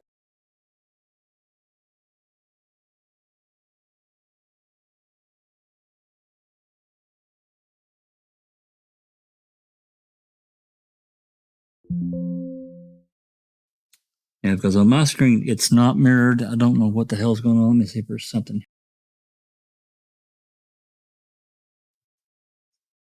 No, there's nothing I can change.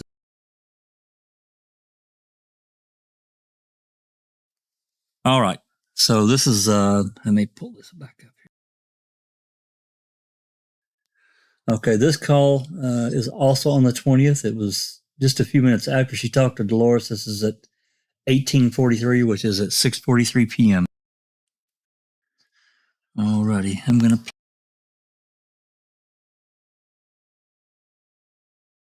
Here we.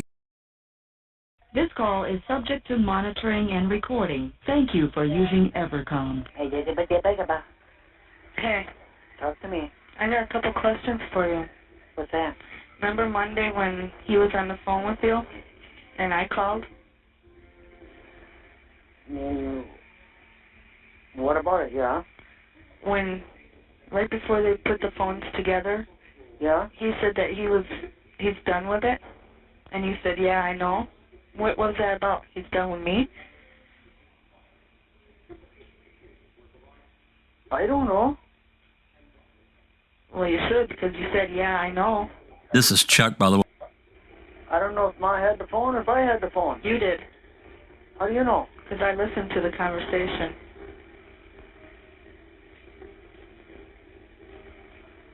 I was paying attention, but I wasn't paying attention. Because then you said, well, I pretty much told her the same thing, to cool down.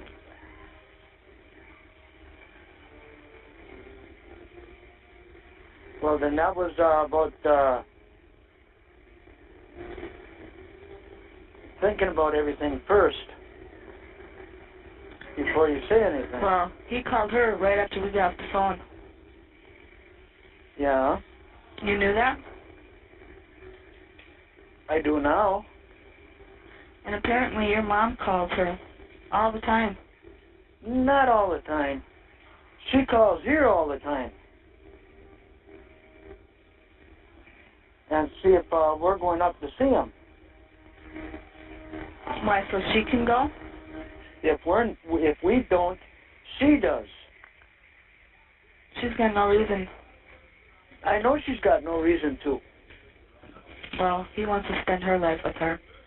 Well, after the 6th or on the night of the 5th, see if you can get that 12-hour... I can't. I already put in. Oh. It was denied. Okay. Well, I'll pick you up, then we'll talk, but I'm not going to talk over the phone. Or down there. Is it good or bad? Huh? Is it good or bad? Well, I don't know. Oh. And then I got a question. What's that? When you guys were up north, I forgot to ask your mom when I called her, and I don't think I'm getting the calling cards today.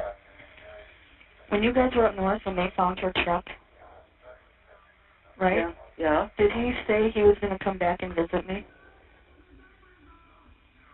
Come back and visit you. on Saturday for visiting?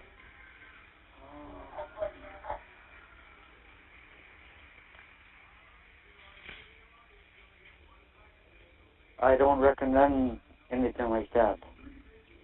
I mean, we couldn't leave, we can do nothing. Yeah, I know. But I was just wondering if he had said something Friday before you guys left, or I'd have to ask him. Tuesday, he wanted to. But that's when he did, didn't he? He came to see me Tuesday. Yeah, when we came back, because he wanted to see you. No, he didn't come. He came before you guys left. He didn't come see me Tuesday after you guys got back. He picked me up, but he didn't come to see me. What do you mean he picked you up? For my probation. Or my AODA. Oh, that was Tuesday morning. Yeah. He didn't come up here Tuesday because he was afraid to. Well, no, we got back later, I think. Yeah, it was too late. Well, I was just wondering about that Saturday. Because they keep telling me that he told you guys, or whatever, that he was planning on coming back here and smashing the truck Saturday, but telling you guys that he was coming back to visit me. Smashing a truck? Yeah, hers. They think he did it. And apparently they want, or Teresa's mom wants to come up here and talk to me.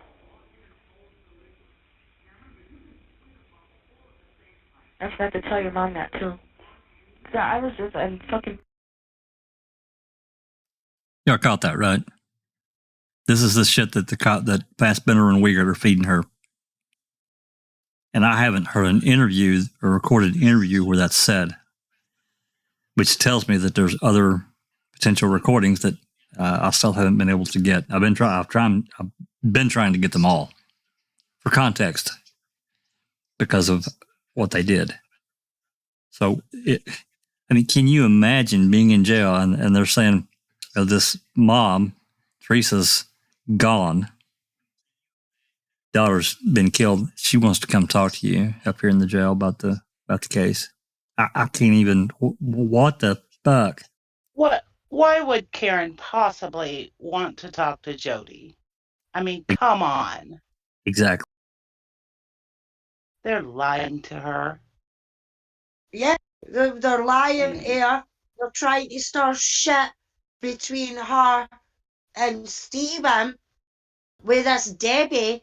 Barb has said in chat, Nan's Life has said in chat about Debbie being a plant. Well, I'm sure at one point or another we've all said the same thing, that she was a plant, that they used. They recorded the conversations between her and Stephen, then they took it to Jodi and they let Jodi listen to it as to say, look, he's cheating on you, you know, if he's cheating on you, then he doesn't care about you, so if he doesn't care about you, why are you sticking up for him? So come on, just tell us everything that you know, and it was a game tactic on their part, and it wasn't working.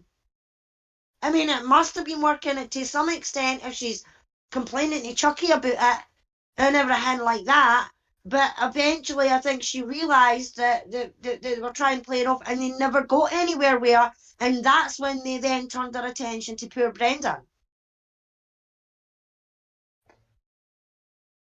And they're telling her that he's somebody told him that he was that he's saying, I think what he's saying is Chuck and Earl or one of them said that Stephen was coming back Saturday to crush the Rav.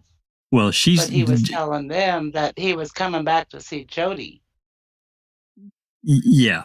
And the cops are telling her that it was a ruse, that he was really coming back to crush the Rav. Yeah. What a bunch of shit, man. These guys pulled out all the stops. I can say, kind of thank God that Jodi wasn't drinking at that point, and she stood her ground, with these guys. Barb, I sure wish you could have talked to Karen. Barb. Yeah. Barb's saying Weeker. She asked Weeker if she could talk to Karen, and they told her no because of what's going on. Well, that wasn't their place to tell her no. Yeah, no, not really. It wasn't. I mean, I guess I could understand from a point of, they wanted her ear only and not let anyone from the family talk to them to try to explain and cut through the lies. Heck yeah, they didn't want that. Hell no, it's kind of like when Brendan was in the interrogation room on March 1st, and Barb comes in, and he immediately recants. And what do? They tear the damn door off the hinges trying to get back in there to stop it. Oh, my God. They got in there so fast. Yeah, absolutely. It's so clear to me in my head. I wish I could take my brain, the animation in my brain, and make a video. Oh, my God. It wouldn't be ma'am-worthy, but it would be close. Yeah. Behind the Magic has joined us in chat. Hi, Behind the Magic. Our Williams joined us in chat. Hiya, William. And Becca Chu has joined us in chat as well. And she says, Weeger and Fassbender should be in prison, not Brendan and Stephen. 100% agree. Amen. Yeah, and a few others that need to be added to that list and all. No, just so should O'Kelly and Meow Meow. Oh, God, yeah. Kaczynski. Yeah. For what they did. So many. So many. There are a few reporters that I wouldn't mind seeing serving, 90 days in jail for the shit they pulled. That unaired interview that Antoinette Levy did, I feel strongly that was prompted by law enforcement because of the questions that she put to him. And he's like, no. So they didn't air it. He didn't say what they wanted. That's bullshit. And Jack, you're absolutely right that we do not have the Jodi interview where they told her about Karen Halbach. That's right. Or about Stephen coming back to crush the Rav. Yeah, we don't have those. They questioned her so many times.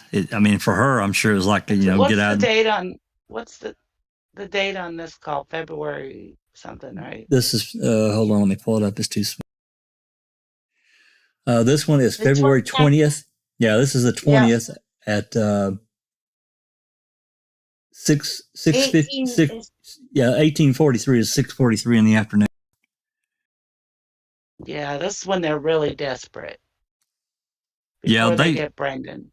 Oh yeah, they were. This is before they get Brendan. Yeah. Absolutely. Yeah. And, Exactly. Yeah. They went after Brendan on the 1st. Brendan got actually they out on the 27th. Only Yeah. So from here, 6 days later, 7 days later. Yeah. Yep. Yeah. Because they knew they weren't getting anywhere with Jack. That's why. Well, You know, the lawsuit was settled.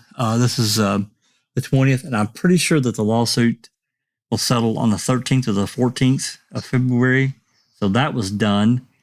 Of course, then Strang and Buting were coming on board. So they needed a whopper. They needed a biggie, and that's what they did. Yeah. Brian Zola says it's mind-boggling how many times they went after Jodi.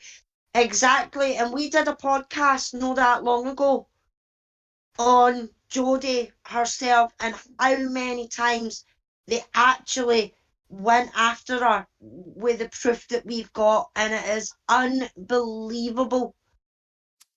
Yeah, we still don't have it all. No, obviously. There's one, and like I said, there's one in early November with Deb Strauss, and I'm pretty sure it's Dettering that I'm still trying to get. That I'm literally waiting on the DOJ. I have been for months, since August, and it's crazy. I'll pull up that list that I created for that podcast I was talking about. Actually, I think we had to go 2 podcasts because there were so many interviews. Yeah, that's right. Mystic Jinx is saying the 27th of February. Yeah, that was Fox Hills, and at school, and then later on late afternoon at I think it was Two Rivers Police Station, and then they shuffled them off to Fox Hills because of safety and danger. Really? Well, you let them go the next morning. So what was the danger? Yeah. Lies. Exactly. Yeah, Barb says the night of the 27th of February. Yep, that's right. Yeah. All right, let's get some more of this call under our belt. This looks like another. It says 1902 seconds, so yeah, okay. But we'll continue on with some more. I'm pissed at. She tells Steven tells your mom to call her, to tell her to go to her sister so he can call her there. Your mom says that doesn't happen. Well, she said it. I heard the phone conversation.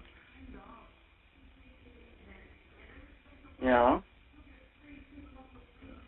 And somebody told her that I called their collect, and I supposedly got all these calling cards, so why am I calling their collect?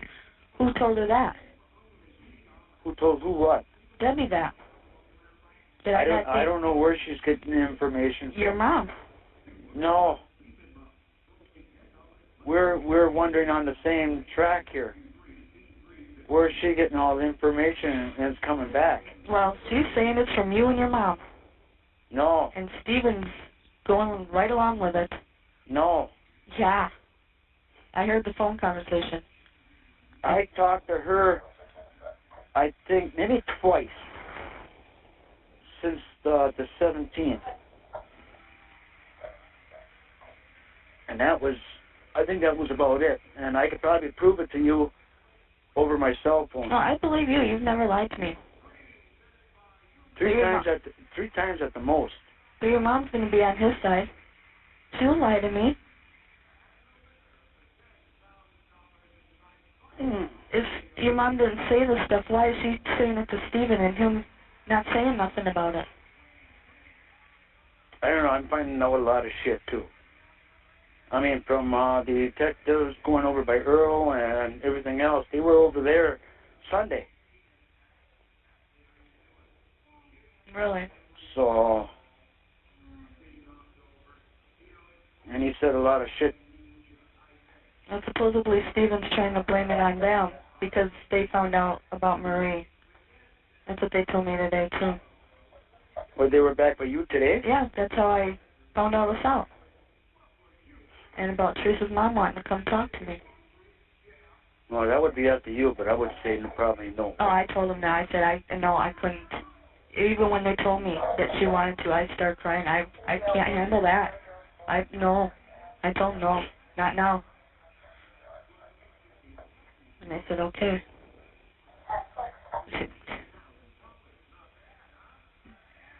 There you go, Jack. Well, There's they were the telling me date about for the you right pictures there. they have, and That's off the website. I mean, not off the computer. Just say that again, Susan. I'm sorry, I was digging up this document. She just said that they were there that day, and that's when. Oh, sorry. And that is when they told her about Karen. That they were there that day, this day, Okay, gotcha. So, whatever all right. this date is. This is the 20th, I think. Yeah, this is the 20th. Yeah, so Interesting. February 20th. There should be Okay, I'll fix to pull up the list when we an finish this interview. call. We'll finish this call. What is this right here? Okay. Anything before I And continue? they went to Earl's that day as well. I don't remember a report, but that doesn't mean anything. I'd have to look at queso. Maybe somebody can check that for accuracy, because I don't recall another interview with Earl on the 20th, but that doesn't mean anything. The railroad could have been. Yeah. Anything in the chat, Alice? I've been trying to follow along here, but I don't see any questions or anything. No really questions. Just some people are chatting to Barb. They're being respectful and everything like that. So it's all good. Except Moss is asking, why is she listening to phone calls? Because Wiegert and that took the phone calls to Jodi and let her listen between to the phone. Between Stephen and Debbie. They took her out there. Yeah, they'd get her out of jail, bring her up to the office, let her smoke cigarettes, and feed her whatever, and listen to these fucking calls to piss her off. Yeah, to try and turn Jodi against Stephen. That's right. And that's why she's saying that she's listened to these phone calls, because they fuckers took the phone calls to her and let her listen to the phone calls. And that's why she keeps going on about these calls and she said this and she said that. But in my opinion, she should have believed Ma more than this Debbie. When she asked Ma, "You're phoning Debbie" and everything like that, and Ma says, "No. Everybody, I spend the lot of them." She should have believed Ma, period. And to me, that's disrespectful with her turning around and saying to Chucky now, "But your Ma," she said that your Ma's phoning her, and I'll give Chucky his duty as defending Ma and saying, "No, that's wrong." Well, actually, Ma actually was calling Debbie, and Jodi heard it in the phone call that Ma said she would call her or whatever. So, she had to lie to Jodi, basically. Yeah. Yeah. Well, and Dolores knew that. She was smart enough to know that. Yeah. Exactly. All right. So that's kind of where we're at, Mose. So all right, let's continue on. Looks like we're roughly halfway through this phone call. Okay, just made the point. He told her the detectives were at Earl's on Sunday. So, not that same day. Bones? Yeah, Teresa. No, that I don't know.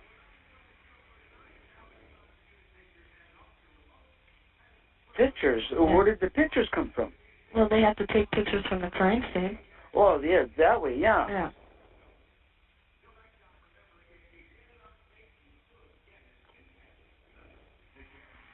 But even, you know, burning tires with brush and everything else, I don't think it would get hot enough, huh? They think too, I don't know if you heard me, I totally forgot about it.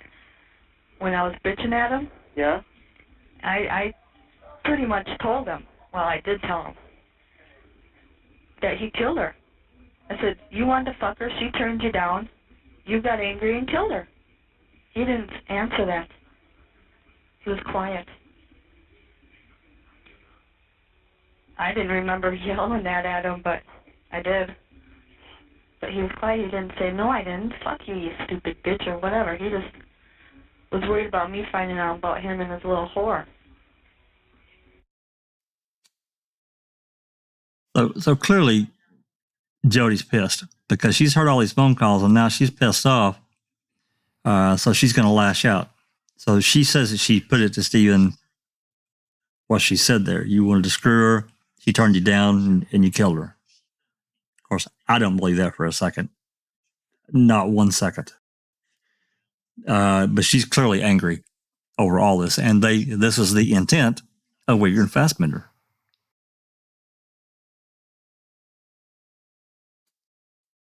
Okay, I'm going to continue on if there's no comments.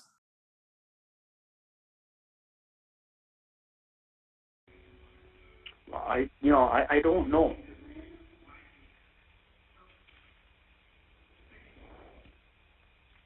You know. Damn it.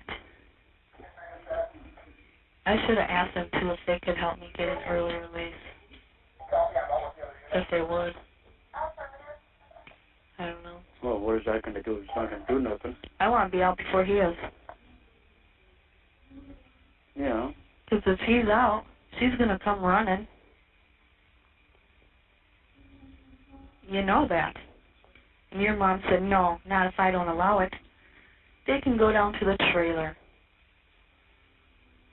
You know? Yeah. I don't want that fucker in my bed with some other bitch. Oh, she's going to come running. Yeah. You know she'll be there as soon as he gets out. Well, it's a possibility. And your mom said, not if I put a stop to it. And she's not.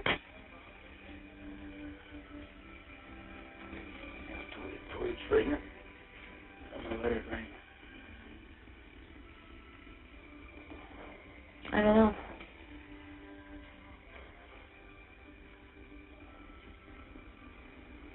So they're not having a funeral, huh? Why? That's what your mom said. I don't know.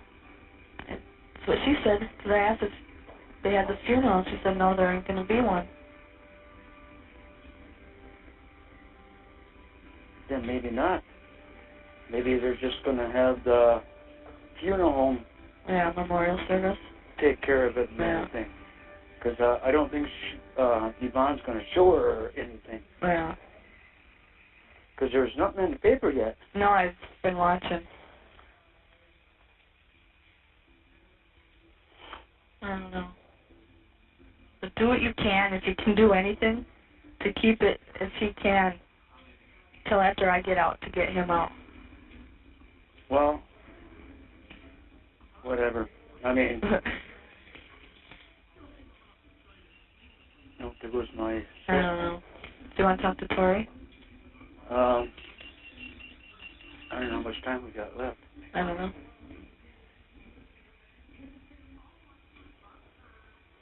I'll call you back. Okay. No, Stacy. Oh. I don't know.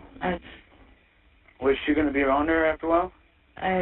She's going to go down to Laundry? Bible study. Huh? Bible study. That's at 8 till 9. 8 to 9? I'll Yeah. tell her to call me back after 9. Alright. And tell her I'll bring her cap up tomorrow. Oh. Okay.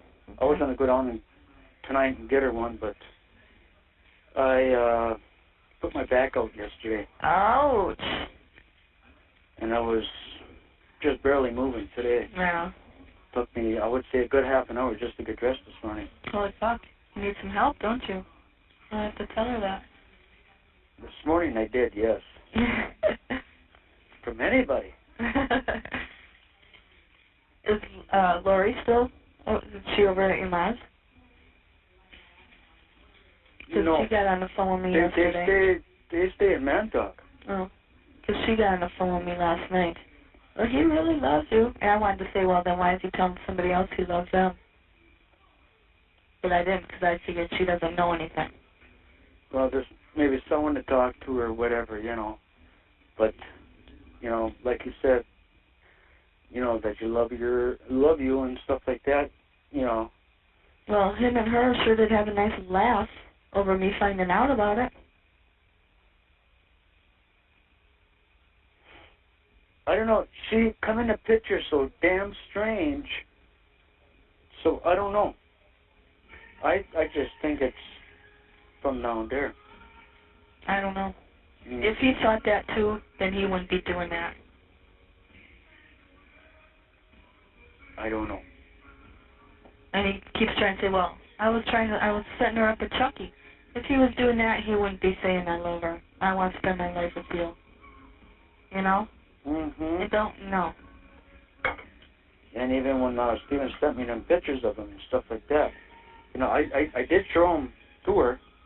She said, they weren't meant for Steven. How did you get that? Yeah. But then she's got this one picture in a bra. She said, why don't you hang that up in your kitchen so everybody can see it? You have 1 minute left. Why did Steven tell her about me and my swimsuit? I don't know. Probably. They talk every fucking day. They got more they want me to hear, but I don't know when they'll be back. Well, nothing else. I'll be up there tomorrow. Yeah. All right, I'll tell her to call you later. Yeah. If nothing else, just tell her to keep on trying or whatever. Okay. You have 30 seconds left. Well, I'll have to finish it till it goes off. Yeah. I got to have a cigarette again today. Yeah, do you want information? A nice long 100. Yeah. Yeah. Well, But I don't know. I don't know. But I was going to go up north. Oh, apparently, too. Oh, we're probably going to get... Thank you for using Evercom.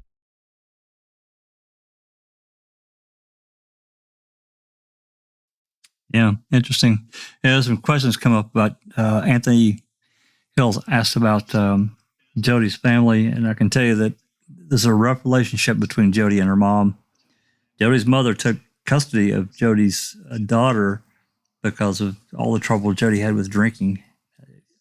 Don't know all the legalities and situations that ran into, but I do know that there were some problems, but don't know the extent and the full history. So I don't know about her other family. I really don't. That side is, it's really kind of a blank for me. She mentioned her aunt in one of these prior calls being a private investigator. Didn't know that. Don't even know who she is. So I just want to say one other thing about Debbie Klemp. I do think she was a plant, but I also think that Steven was playing her as well. Because she offered to help him with all this, putting that in the paper and try and find people to help, raise bail and all of that. So they were playing each other. I totally agree with that, Susan. I do. Yeah. Yeah. If you remember some of the first phone calls with Debbie, she was just like almost immediately, but I love you. I love you. And Steven wouldn't really answer for a long time. This went on for months. A long time. And he finally told her, I love you too. I just can't even imagine being in that situation. All right, let me get this other one pulled up. This is the call. I don't know who this one's to. It just reminds me of when he asked asked her to call the KKK, the Nazis. Yeah. This call is after this call with Chuck at 2100, so that's 9 p.m. I don't know if this is Tori calling Chuck, but I think it might be. And Tori is a friend of Jodi's, apparently. I don't know really anything about her, to be honest, but these calls got included for whatever reason. There are actually several of them that are Jodi and Tori would both, they would, one would talk for a few minutes and the other would get on talk for a few minutes to Chuck. It's strange. I hope. And I'll just say that, Jack, the calls with Tori, there's really nothing in there, I mean, that has to do with the case. Nope. So I would say if it's just Tori, it's not worth listening to, but they do share the phone call, and generally Jodi will speak first before Tori gets on. So I'd say once Tori takes over the phone, yeah, move on. No reason really. Yeah. Oh, I wanted to show one thing before we go to this next. This is from the podcast that we did about Jodi and all of the instances that I'm aware of where they either talk to Jodi, talk to Jodi's cellmate, her family, her friends. So I'm going to show you this list here that I created. Where the hell are you at here? Yeah. There you go. And I'm going to scroll down here.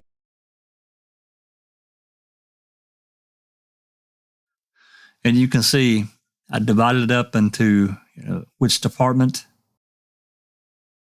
And as you can see, they're just one after another, and it started on, I said 11/6. Apparently it was 11/5. So that's right. It was just a few hours after they found the RAV.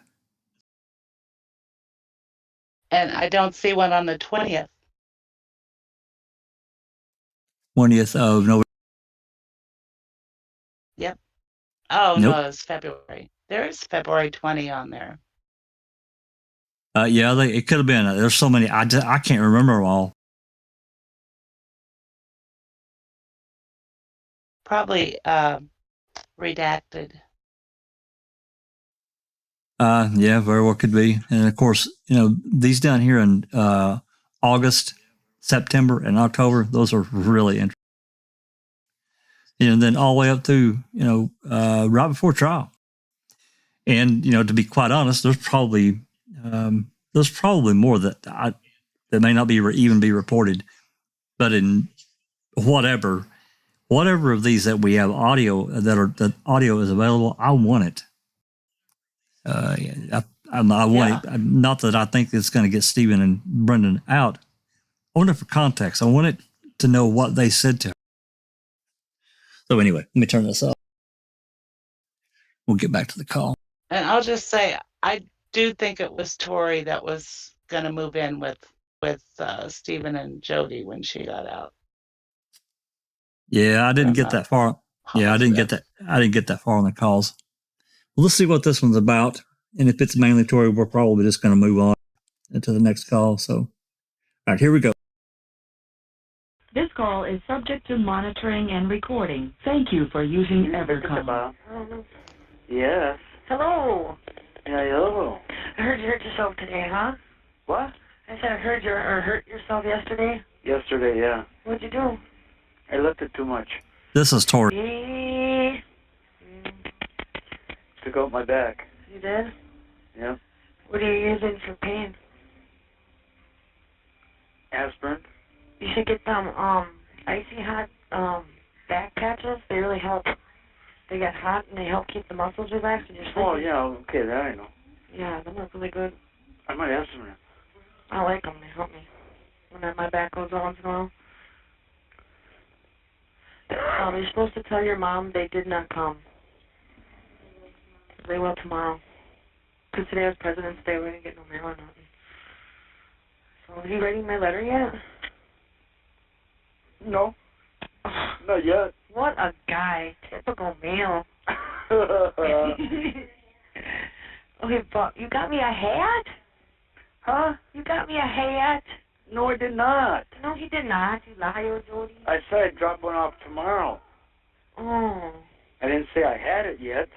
Oh, so you're gonna go and get one for me? Well, yes, I'm going to go get one for you. Aw, that's so sweet. Thank you. It was cold when I was walking over the bridge, and I was like, oh, my ears. That's one thing that got cold on me. I don't know what I'm gonna go to work in next week. I need a jacket. I need jeans. I don't have any clothes. I got a pair of really thin little black shoes. Oh, boy, when they took me to jail, they just took me.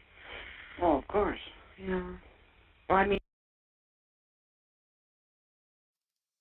Yeah, unless there's real interest, I'm going to move on. Because if you guys want to listen to it, I'm talking about to live chat and to the panel. If you want to listen to it, I'll continue to play it. But this is Tori, and Jack, how long is that call? It looks like it's right at 15 minutes. It looks like it's 1889 seconds. So I think it's a 15-minute call. Go to about the middle of it or more toward the end and see if Jodi gets on. Okay, I want to slide it forward.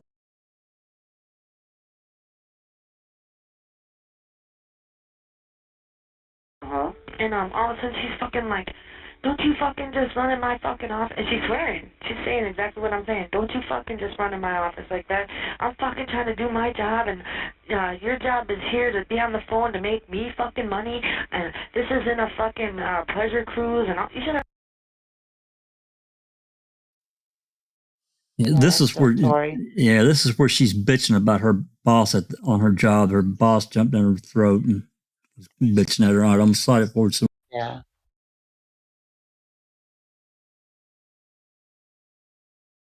Yeah, we were together then. Yeah, I remember that. Yeah.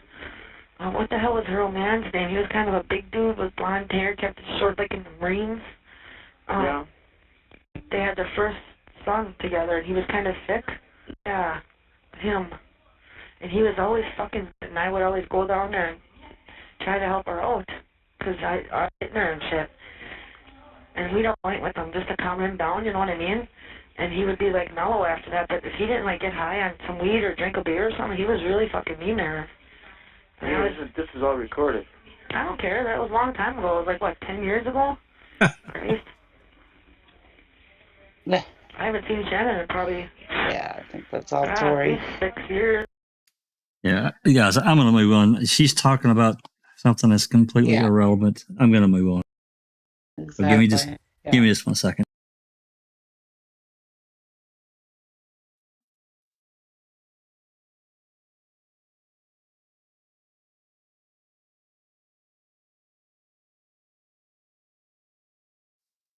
Okay.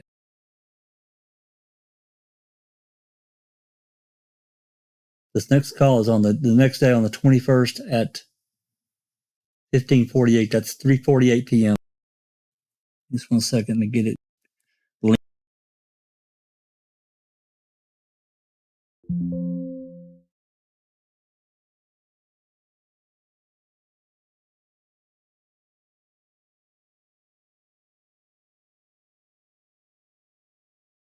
All right. All right, I'm going to play this one. We'll see who won. I don't remember which one this one is. Hold on. Here we go. This call is subject to monitoring and recording. Thank you for using Evercom. Hello? Yeah. Is your mom here? No. What's wrong? Nothing. Where's your mom? Gone. Why are you talking like that? She's gone to Sheboygan. So what? Get wood. Oh. Don't come. Why? Because I will get them calling cards tonight, and I want to talk to Steven.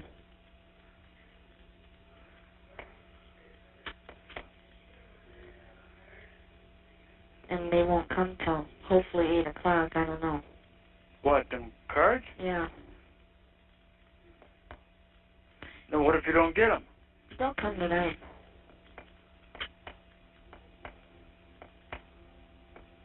Well, then, should I tell her that you're going to be calling at 8? Yeah. Well, see, goddamn, I was hoping she was there. Where the If she's not up here before 8, I can't call at 8. Because I won't get until she comes in here. What time does she go to bed? I don't know. 9, 10? Oh, so tell her. Huh? Tell her the latest I would call is 8:30. Well, you better call me first then. All right. I gotta take Chris home at 5 and call me by 7:30 then. And when does Lori come over to the house? I don't know, she's leaving. Oh, when? I'm not sure. 'Cause I was going to put her on my visitors list and have you bring her up Saturday.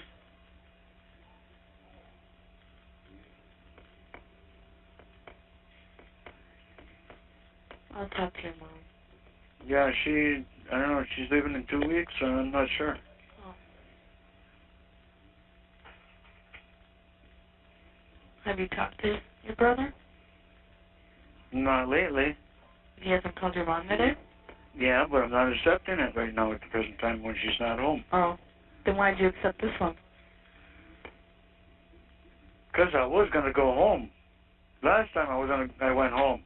Then you didn't call. Oh, I was just going to say, too, I was thinking to myself, if he hangs up, I'm going to call him back and tell him to go home. Oh, well, fuck. Last time I could have went home. Yeah, just tell your mom, man. Yeah. Tell her, if they don't come, I'll still call her and let her know or something. Whether she wants to accept it or not, whatever. Did you tell her about Teresa's mom wanting to come talk to me? No, I didn't have a chance. Okay, I'll tell her.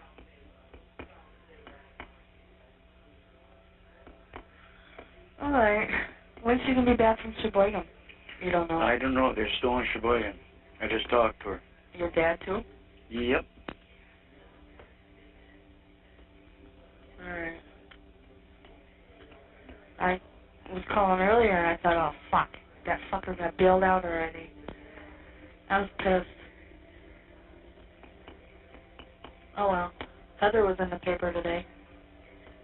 Oh, she was? Yeah, just a small little thing. Yeah, it'd probably be, I think there's something happened Friday. I'm not positive. Alright, well, then I'll call you when around 6:30. 6?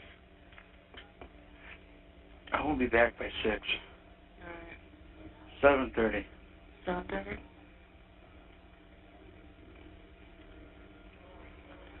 Alright. So, good enough then. Why should I call you then? Well, it doesn't make a difference then. Don't. Oh, I was just so fucking confused. It's not funny. You talking to them assholes anything more? No? Cigarettes can wait. No, they can't.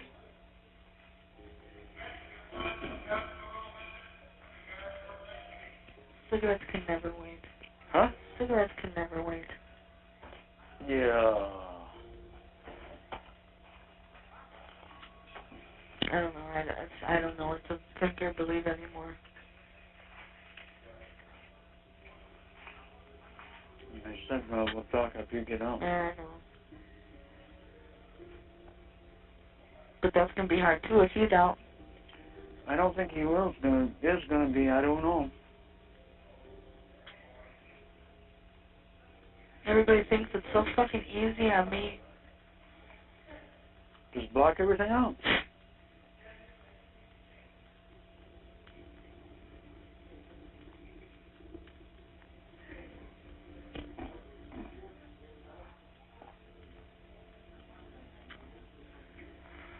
So.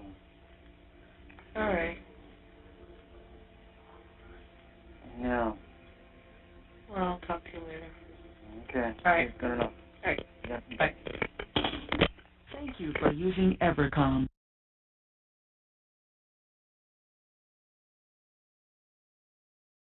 All righty. So kind of a block call, and you could tell Chuck does not trust anything. He's not going to say anything on these calls because he knows it's recorded. He's very aware of that, and he's always thinking about it because this is not the only time that he kind of bucks it, and you can tell he's just not going to say anything. So what I'm going to do, we're going to continue on. But what I think I'll do as far as putting the calls in the playlist, I'll probably just take the Tory calls and I'll put them in the miscellaneous because they're there, but they're really not relevant. So anybody that wants to listen to them, it'll still be available, but it's not going to be in the upfront playlist. Comments, Most of the Tory calls are dual calls with both of them. Yeah. Well, I mean, if Jody's participating and there's something going on, I'll put it in the normal playlist. So. Yeah.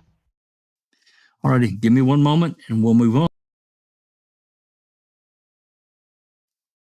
Okay.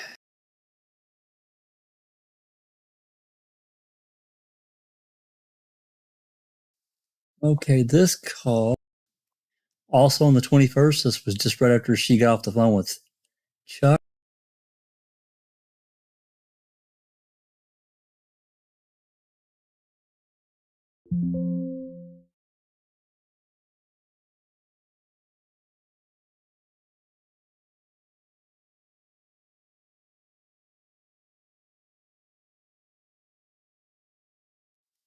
All right. All right. Here we go. Like I said, this is this is right at, I think, 8 o'clock. So all right, here we go. This call is subject to monitoring and recording. Thank you for using Evercom. Hello? What? They're not coming. I'm not getting them till maybe Thursday. That's why I was trying to call and tell you. Well, then why didn't you just wait? Well, in case he called bitching, well, she probably got them just using them on somebody else. Why would he bitch? Because he knows I'm mad at him? I don't know. No. Have you talked to him? Yeah. Well, what did he say? How is he? Okay. Did he say anything? Did you tell him about me hearing the phone conversation after we talked? No, I don't tell him any more than I have to on them phones. Oh, well. I think the cops know enough. You go, Dolores. They even know who I'm talking to. I don't know how, but they do. I can't even use my own phone to talk.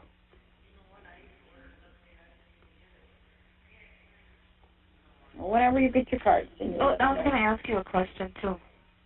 When you guys were up north, when they found her truck in the junkyard, was Steven going to come home and visit me that Saturday?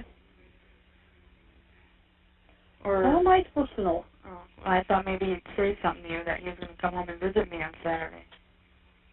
No, that's when we were up north Yeah, I know. with his car. Yeah.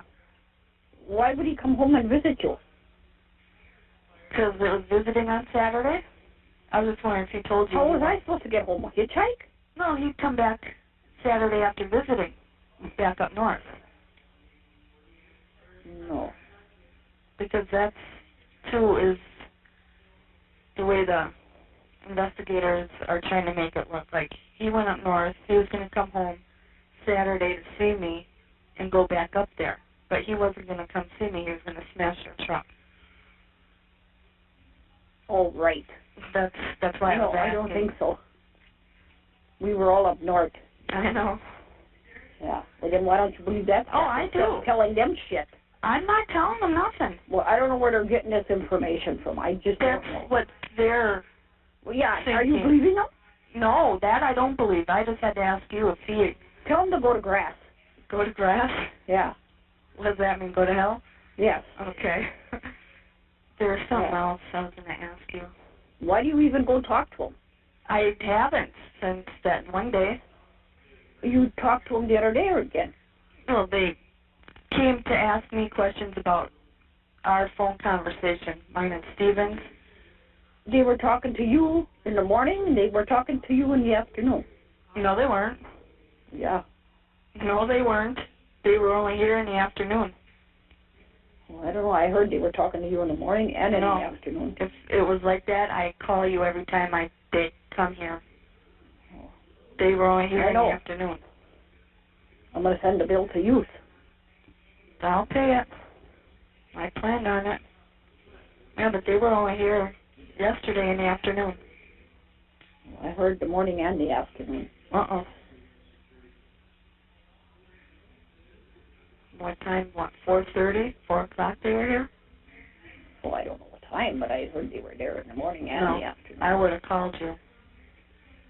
No, I'm not always home. Well, I would have kept calling back. Yeah, I noticed that. Well, I just wanted to let you know about the phone cards. Yeah, okay. I was just going to that in first. When is that Lori going home? I don't know. Because I was going to ask you when next time she's at your house, if she would want to come see me, I could put her on my visitors list. I don't know. I'd have to ask her that. I don't know when they're going back. I don't ask her when she's doing stuff. It's none of my business. Well, I thought maybe she had mentioned. No. Yeah, I'm going to be going to bed. I loaded a trailer and a truck of wood today. Oh, jeez. Me and Al. So I'm tired. Yeah. Okay. Yeah, And okay. then I'll just Just wait until you get them. Okay. Yeah, okay. All right. Yeah. Bye. Thank you for using EverCom.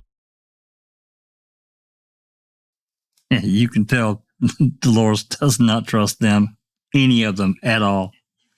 And she's up in her ass because Jodi, she's going to talk to them so she can smoke cigarettes and, have a Coke or whatever, because that's what they're going to give her, what she wants if she'll come talk. It's just a tactic. And, Yeah. But Barb in chat says, it's actually great to hear my mama's voice, but it's hard because the tears are falling. Absolutely. We Yeah. completely understand, Barb. It must be heartbreaking for you. She was a rock to your family, and I didn't even know her, but I feel your pain. Because she was great. And I mean, as I says in chat earlier, sometimes I just put on an episode of Ma'am, just to see your mum's shy, cheeky wee smile that she would do now and again.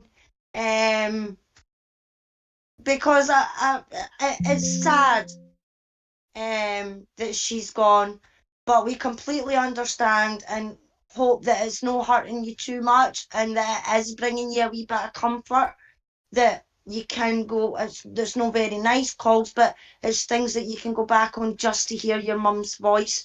I mean, we totally understand. We really do. And that's why we keep fighting as well, is for your mum as well, because she believed in Stephen and Brendan. Absolutely. That's right. Yeah.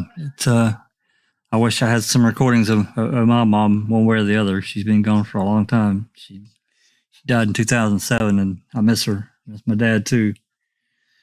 So yeah, I know it's hard, but at least you get to hear her voice and that feisty, screw you cops attitude, because she knew, and she knew she wasn't going to. I think they know enough about my life, basically. Yeah, exactly. And the way she says to them, well, you stop telling them stuff. You know what I mean? And for Jodi to be like, I'm no. She fucking was, because it was the only way that she could get fags and things like that and find out stuff about Stephen and everything like that. And lying to Ma by saying that she didn't believe what they're saying. She obviously believed what they were saying because she was bitching to Chucky about what was said and everything like that. You know what I mean? She's fishing in both calls. Yeah, exactly. And at that point, you're right. Ma's had enough. You know what I mean? And she's like, nah, I'm not fucking having it anymore. She fucking, you know, shut your mouth, in other words. You know what I mean? The Scottish way would be sit down and shut the fuck up. But Ma done it politely. Jack, if I could Hey, just say, welcome back. Welcome back, Doc. Yeah. Don't worry, I've been listening right throughout. Same with my nurse. It was so funny. I think we got another subscriber to our channel as well. Good. But just a couple of points. This is most definitely a tactic that was used by Fassbender and Wiegert. So basically, they dropped the grenade and ran and see where it went. So by feeding Jodi all this misinformation and down outright bullshit and lies, they were trying to get to the core of the matter, to see where there was tension, to see where there was mistrust.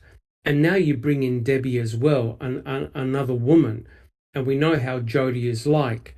But also Jodi and Chuck are being rather inappropriate in my eyes as well. Oh, yeah. And on top of all this, Mama Avery, she's been around the block a few times. She's seen this before. Remember, we go back to 1985. Mama Avery has seen this. She knows the tactics that the police use, right? Her own brother-in-law was in the MTSO, so she knew how they worked. This was not a new experience for her. And it's a real pity because Fassbender and Wiegert had Jodi and others feeding from their hands. And it's really amazing, and it's very, very sad when you see that the family really is being torn apart limb from limb. The detectives know this, the investigators know this, Ken Kratz knows this, and he's listening to all the calls, trying to garnish as much dirt on everyone as he possibly can. It's very, very sad that no one just kept their mouth shut, and there's clearly a lot of tension between the family members. It's very, very tragic.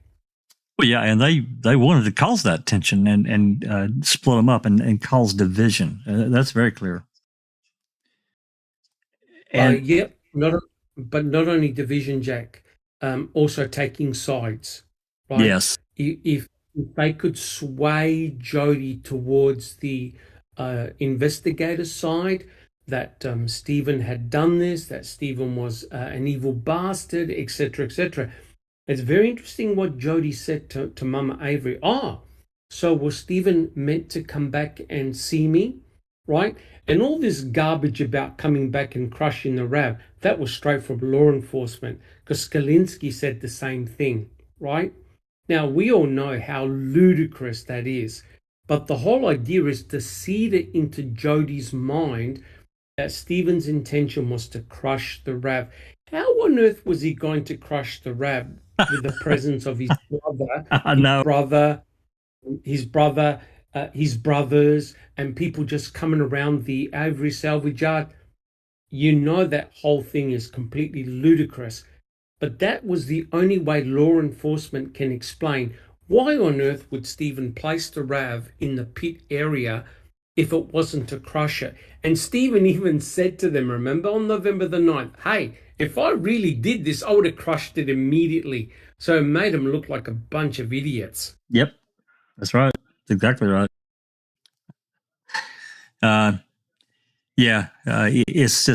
It's really sad. And it's really disgusting what these cops did with Jodi. It's even more disgusting than what I thought when I really started diving into how much they went after her. That's documented, and I think there's clearly quite a bit that's undocumented.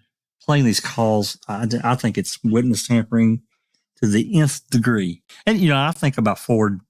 It's not in these calls, I will say, but the interviews that we got from August, September, and October, and the shit that they were asking her, it was so inappropriate. It's anyway.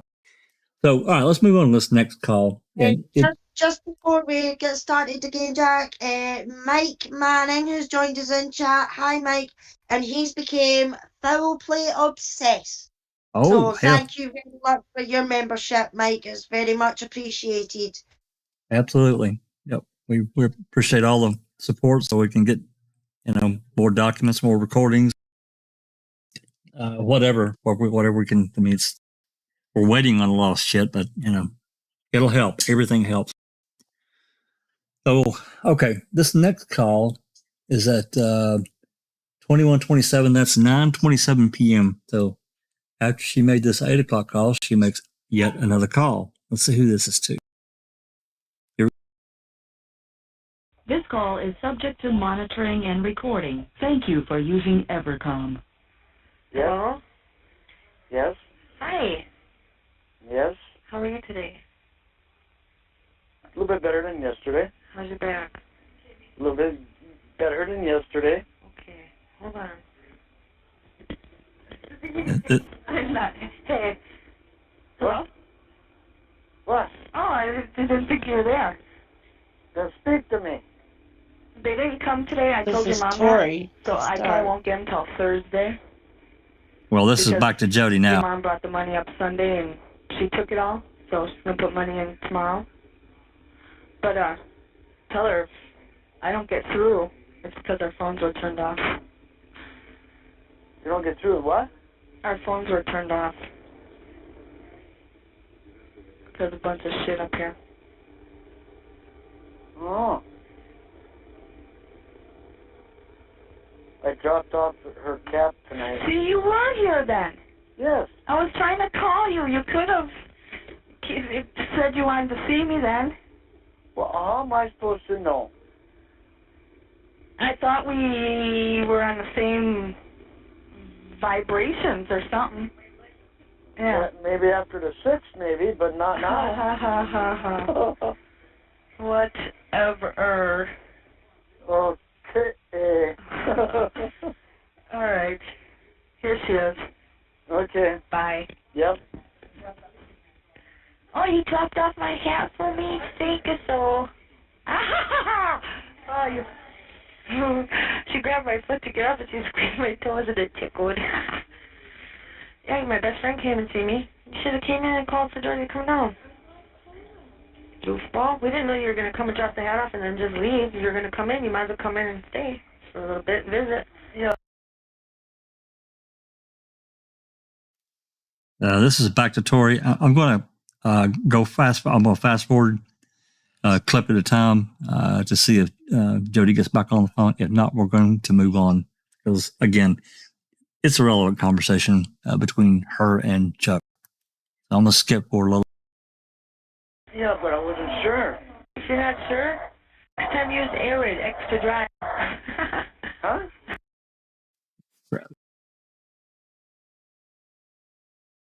You know what I mean? It would just be one day. One.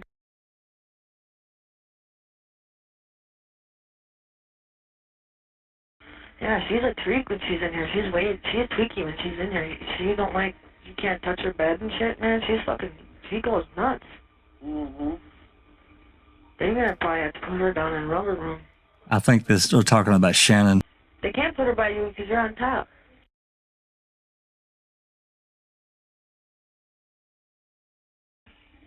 I don't know. We're going to go to bed for 10, but...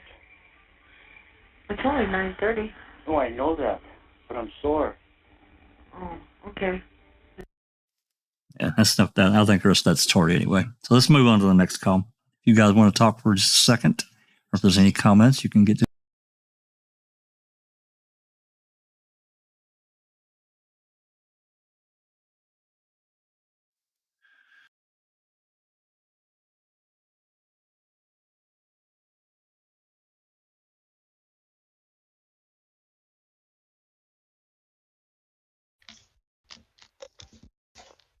This Yeah, next I'll call. just say, I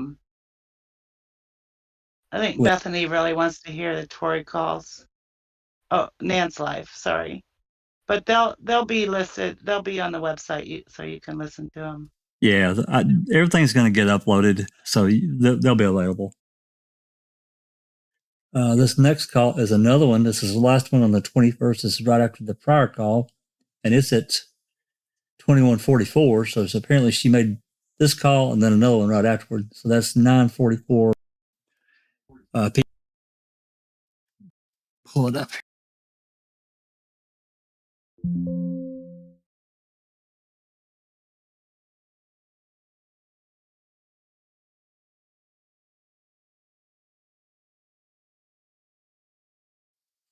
All right. All right, here we go. This call is Yeah, subject to turkey? monitoring and recording. Thank you for using Evercom. Hey, What? would you tell her about a black truck? What? You didn't say nothing about a black truck? What about a black truck? That's what I'm wondering. I told her I was going to bed.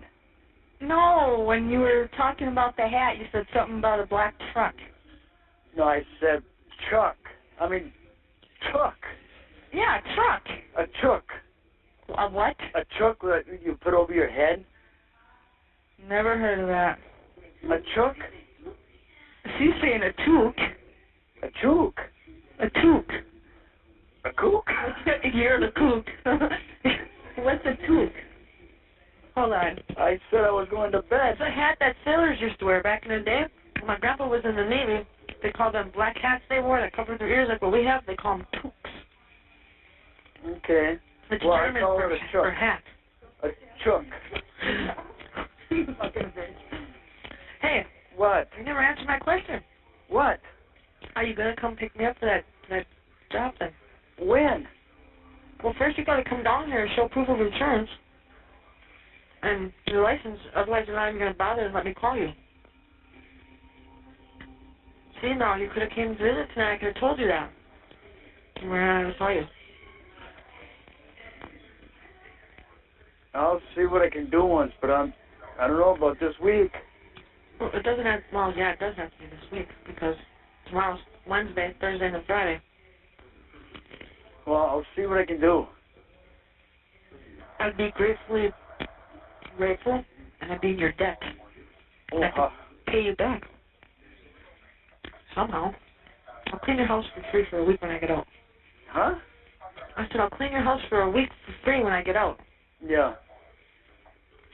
In a nightie. Yeah, whatever. Now you're using a different phone. It's the same phone that called you from before. You know, I got two phones in here. The other one don't work for shit. No, it's not, because it's got a different number on it. It says it got a different number now. That happened last time, too. It's the same phone, I swear to God, because I'm leaning against the wall. No, it's fucking, we're in the block. It's the same phone. It's the same number from downstairs. Well, we're not downstairs. We're upstairs. We're in our block. Girls, where are we? Are we in 8? See? Oh, no. Do you think they'd let them girls come downstairs just so we could call you? No. I'm glad there is no picture phones here. Why? Because I'm in my shorts. You got cute legs, I bet. Well, I don't know. I love chico legs. Uh-huh. He said he's in his underwear. He said, thank God there are no picture phones. That's why I go swim in my shorts. Thank God I'm not there. Wish I was. I'm eating my supper now. But really, I mean, we can talk about stuff when you come get me. We'll have time to be together in a car. Oh, Imagine that. 2 hours is a long time, Chucky. Yeah. Yeah. And let's just say we don't even take the 2 hours. We could find something to do, I'm sure. Oh, ha-ha. You think I'm kidding? Oh, that's funny. You don't know me very well at all. Well, this would be a good chance for you to find out. I should let you ponder them thoughts. What? I should let you ponder them thoughts. Wonder about what I'm talking about. Well, I know what you're talking about. Yeah, but have sweet dreams and imagine. Mm-hmm. Mm-hmm. How many days have I been in jail? 29, 30. 230. I said 29.30. That's 2 plus the 22 I've been in. What is that? 24 days. That's almost a month. I'm used to having sex 2-3 times a day. Boy, I got frustration. I hate to be the man that gets hold of this ass when I get out. Oh, really? I'm gonna tear somebody up. Yeah, really. Big time. They're gonna be walking funny. Not me. They'll be like, oh, please stop. I can't take no more. Yeah. Ah! What, you think you can hang? What? I said, you think you can hang? Of course. I don't want to give you a stroke or anything. Oh, ha-ha. Oh, you know, you're getting up there in years. I don't want to hurt you. I still got some fire in this ass here. I'm serious now. I'm only 27. Yeah, times what? I'm only 27. You're only 27? Times what? In your mind. The rest of my body is too. The rest of my body is too. Shit, I was hoping you'd have an ass like a 9-year-old baby boy. Ding! So I'm really serious though. If you could do that for me, I'd be greatly appreciated. I mean, I'd be in your debt. God damn, that's the first for me to say. Yeah, rub the bottle and watch me pop out. I'll see if I can get caught up tomorrow and whatever, and I'll get in touch with Mary. I'd really appreciate it. That'd be great. Mary's cool. When do you work? I work from 8 to noon. 8 to noon only? Yeah. Monday, Wednesday, Thursday, and Friday. So Wednesday, Thursday, and Friday this week, 8 to 12. And it'd be great if you could do that. I mean, you're not going to, like, lose money or anything, are you? Because I would really hate for that to happen. Because otherwise I can try calling my friend Tina, but she has a block on her phone, and I know she would do it on Thursday. Yeah. You know? I think she was here tonight, and she said she doesn't know. She said she thinks she knows she's got off, but she doesn't know if she can.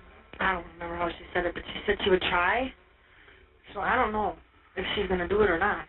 It was nice to have a backup plan anyway. You know what I'm saying? My little homie. You feel me, homie? But it's worth a shot, right? Well, if I can, give me her phone number and I can call her. Okay, her number is 682-3223. 3223. Yeah, and that's for if she's gonna answer her phone saying, "I'll pause pet salon," because that's her business she owns. Her name's Tina Vane. Yeah, just call and verify for me. Say, Tori said you've seen her on Thursday and you might be the one giving her a ride. If not, maybe I can do it. You know, swap notes, see what happens. Yeah. See if you can't pull that lucky number. 'Cause I would like to see you. You did already? I didn't see you today, though. Oh, I know that. I should put you on my visitors list. 'Cause you're going to be getting out soon. And you can come visit me. Would you? Could you? Should you? Yeah. I was going to wait till after the 6th. Huh? I was going to wait till after the 6th. After the 6th? Yeah. That's the 7th. Like, no shit. I know shit, huh? Do la caca, papa. Whatever. Whatever. You sound funny when you say that. He does. Okay, so you're going to do that for me? And I'll call you tomorrow night about 8:30, and you can tell me the yin and the yang of the deal. Okay? Well, if I can do it, I'll probably do it in the afternoon anyhow. Okay. But call her to make sure she can. Make sure one of you guys can be here for me. Yeah. Because she said something about maybe getting me some clothes, too, and a jacket.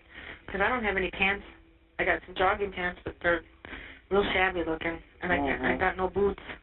I'm wearing Jodi's, your brother's jacket, really, but because I don't have one. She was kind enough to loan it to me.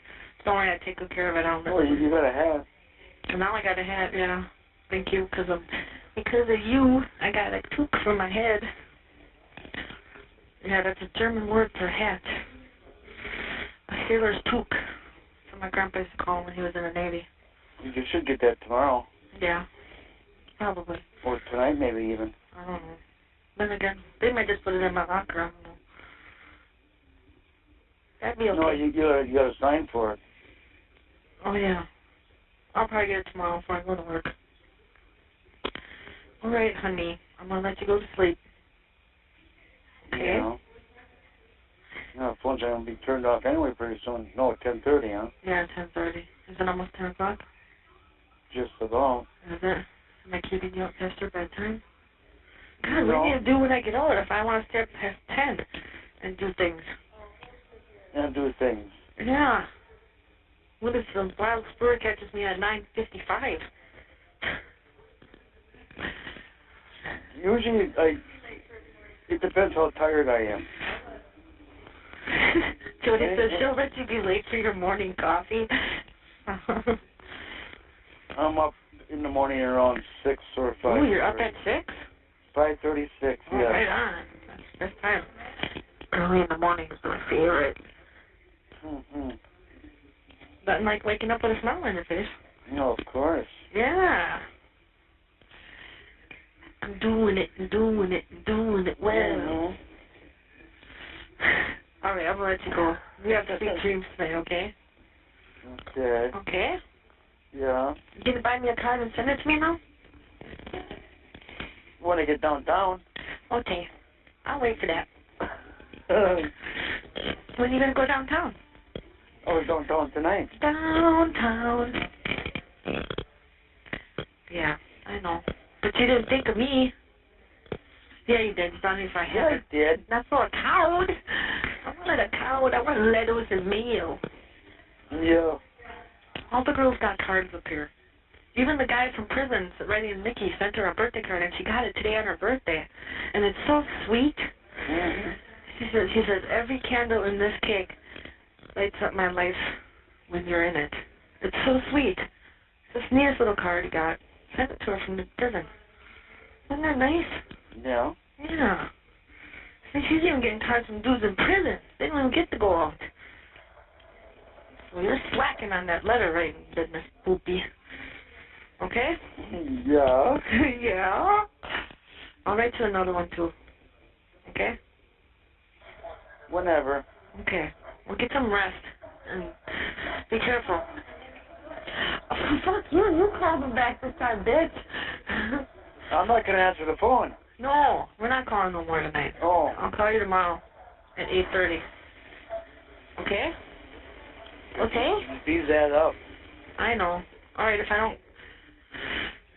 Maybe I'll see you sooner and I won't call you tomorrow. Maybe I'll wait a couple days. Would that be better? Well, anytime after 8:30, I'm usually home anyhow, or after 8. Okay. Well, between 7:30 and on. Okay, well, I'll just write you a letter then, and maybe we won't call for a couple of days, okay? Well, because they did call twice.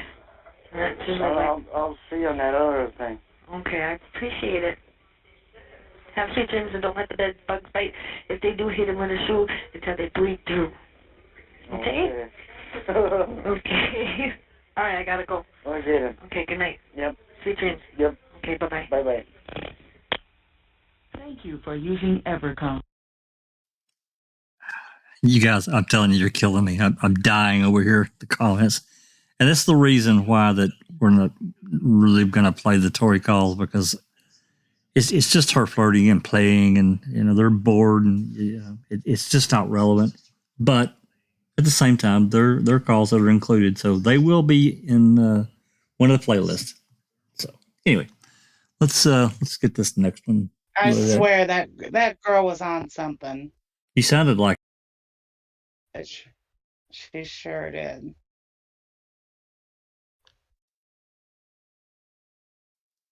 And Anthony's got his family sitting around listening, so. Jack 61. Yeah. That last call that we listened to, who was that woman? Well, it was Jodi. It's Jodi and Tori. Apparently, they're cellmates or friends or whatever inside the jail. I don't know who Tori is, except that she's a friend of Jodi's. That's all I know about her. Was that? And was that was Tori. That was Tori. Yeah. That was definitely Tori.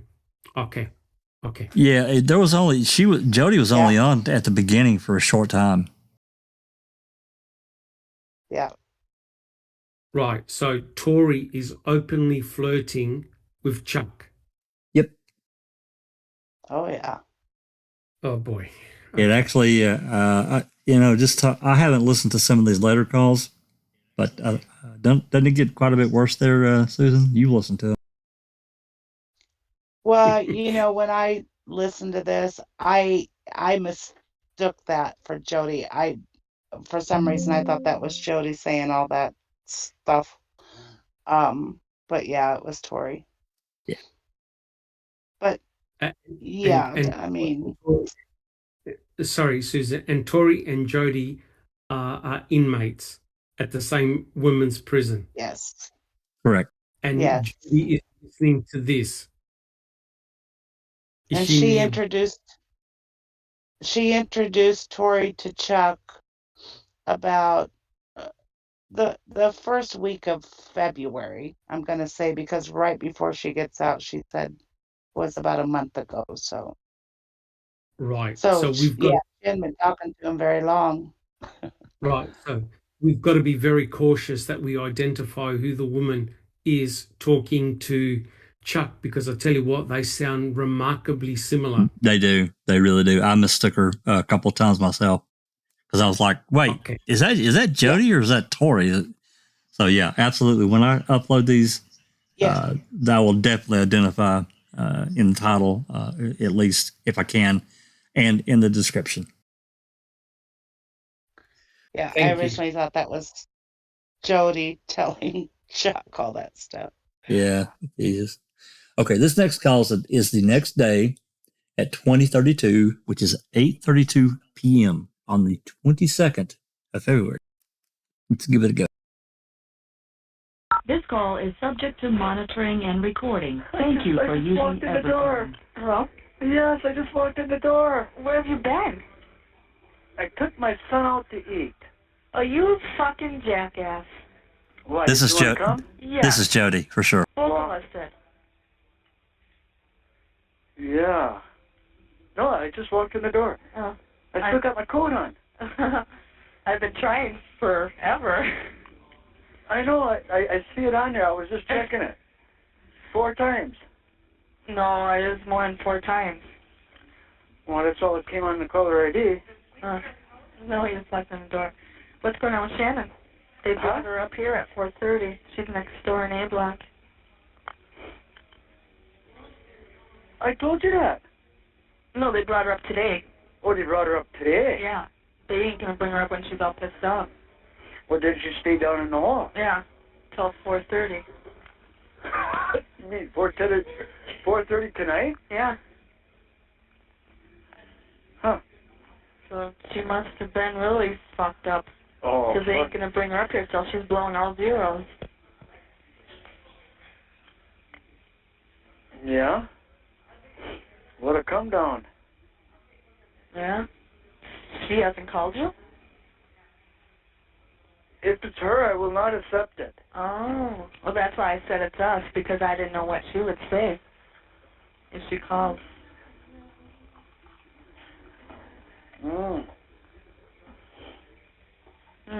Have you heard anything from your brother? I didn't talk to him. Ma did. Yeah. And Earl did. Earl talked to him? Yeah, it wasn't very nice, though. Huh? I said, yeah, it wasn't very nice, though. Why? I walked away from it. Was Earl bitching? Yes. I told Earl right out he's wrong. About? Everything. Everything that he thinks. You don't know half the shit. I suppose he was just mainly pissed about the shit with Marie. All other stuff. Oh? Yes, other stuff. Stuff I don't know? Yeah. Stuff you're gonna tell me? Not now. Oh. In person, maybe. Not through glass either. Yeah, I know. Does he know I know about all the other conversations? Of what? Him and Debbie? Fuck Debbie. Well, according to him, that's what he wants to do. When? Starting from when? When he gets out. He wants to start a life with her. When did he say that? On a bunch of phone conversations. It's all going to come out. The media already has it, but they just haven't played it. That's wrong for them, too, to say. I think the way I took it, they do, I'm not sure. But they said it will come out. Well, probably sooner or later, maybe at the trial. I don't know. But it's still fucking wrong. He supposedly loves me. Why is he saying all this shit to her? Because he's using her? No. You know, I do not know. I don't know. Well, I wish somebody would help me make sense of this, because I do nothing but sit here and fucking cry all day long. You know, they sit there and think it's so fucking easy on me, and it ain't. I know. I gotta sit here and deal with the fact that her mom wants to come and talk to me. I can't deal with that. Again, like I said before, do not. Oh, I know, I'm not going to. I can't. There's no fucking way in hell. And why would she come up and see you? I don't know. Because she's not certain herself I don't know. of what went on? Yeah, I'm going to pause it right here. This is a big question. You see what these investigators have done now. They've planted this seed, this idea that Karen Halbach wants to come up and talk to her. I mean, can you imagine? And again, he nailed it. Chuck nailed it. Why would she want to come and talk to you? What the hell for? Thoughts, comments, concerns, guys?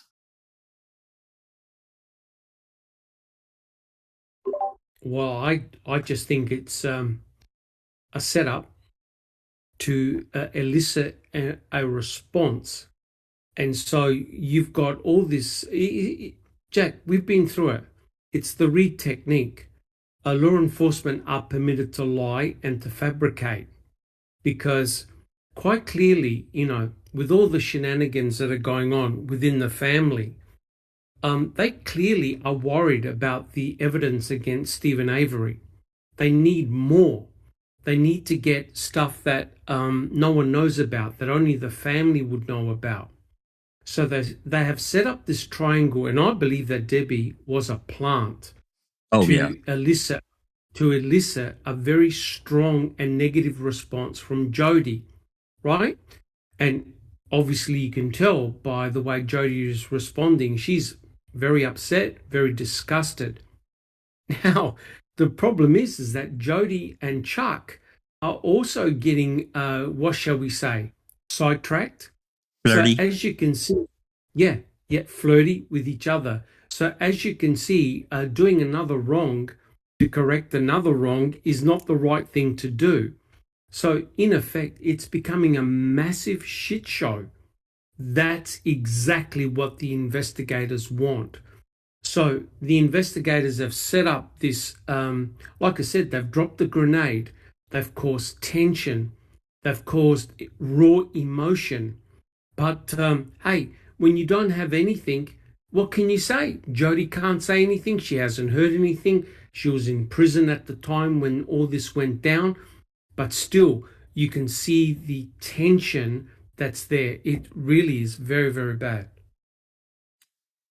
And I think you nailed it. You said they did all this to elicit a response or responses. Because she sounded genuinely hurt at this moment in time. Now, how much hurt there is, I don't know, but she was definitely crying and sad. So, all right. Anyone else? I want to start this again. Okay. All right. Here we go. Something from me that I can't give him.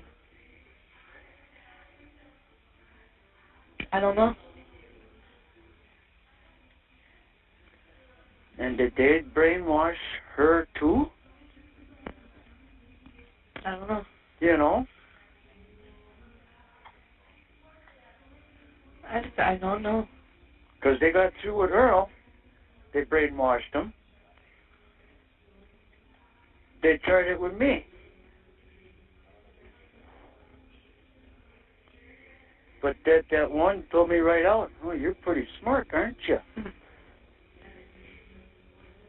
See, I don't believe that, but the other shit, him in that conversations with her, and they sat there and fucking laughed at me because I found out about him. And because your mom yelled at me, they sat there and laughed. And your mom called her for Stephen to tell her to go to her sister's house so he can call her over there. According to her, in that one phone call I heard, your mom don't even like me. Maybe one time. I think she did that.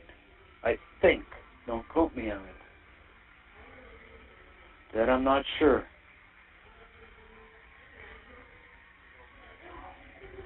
No, well, I don't even want to stay there with your mom because of this. I'm not wanted there. If I am, they're only doing it for Steven, and fuck him right now, you know? Your mom brought that money up here for Conkers. I don't even want to fucking talk to him yet. I don't remember what I said. But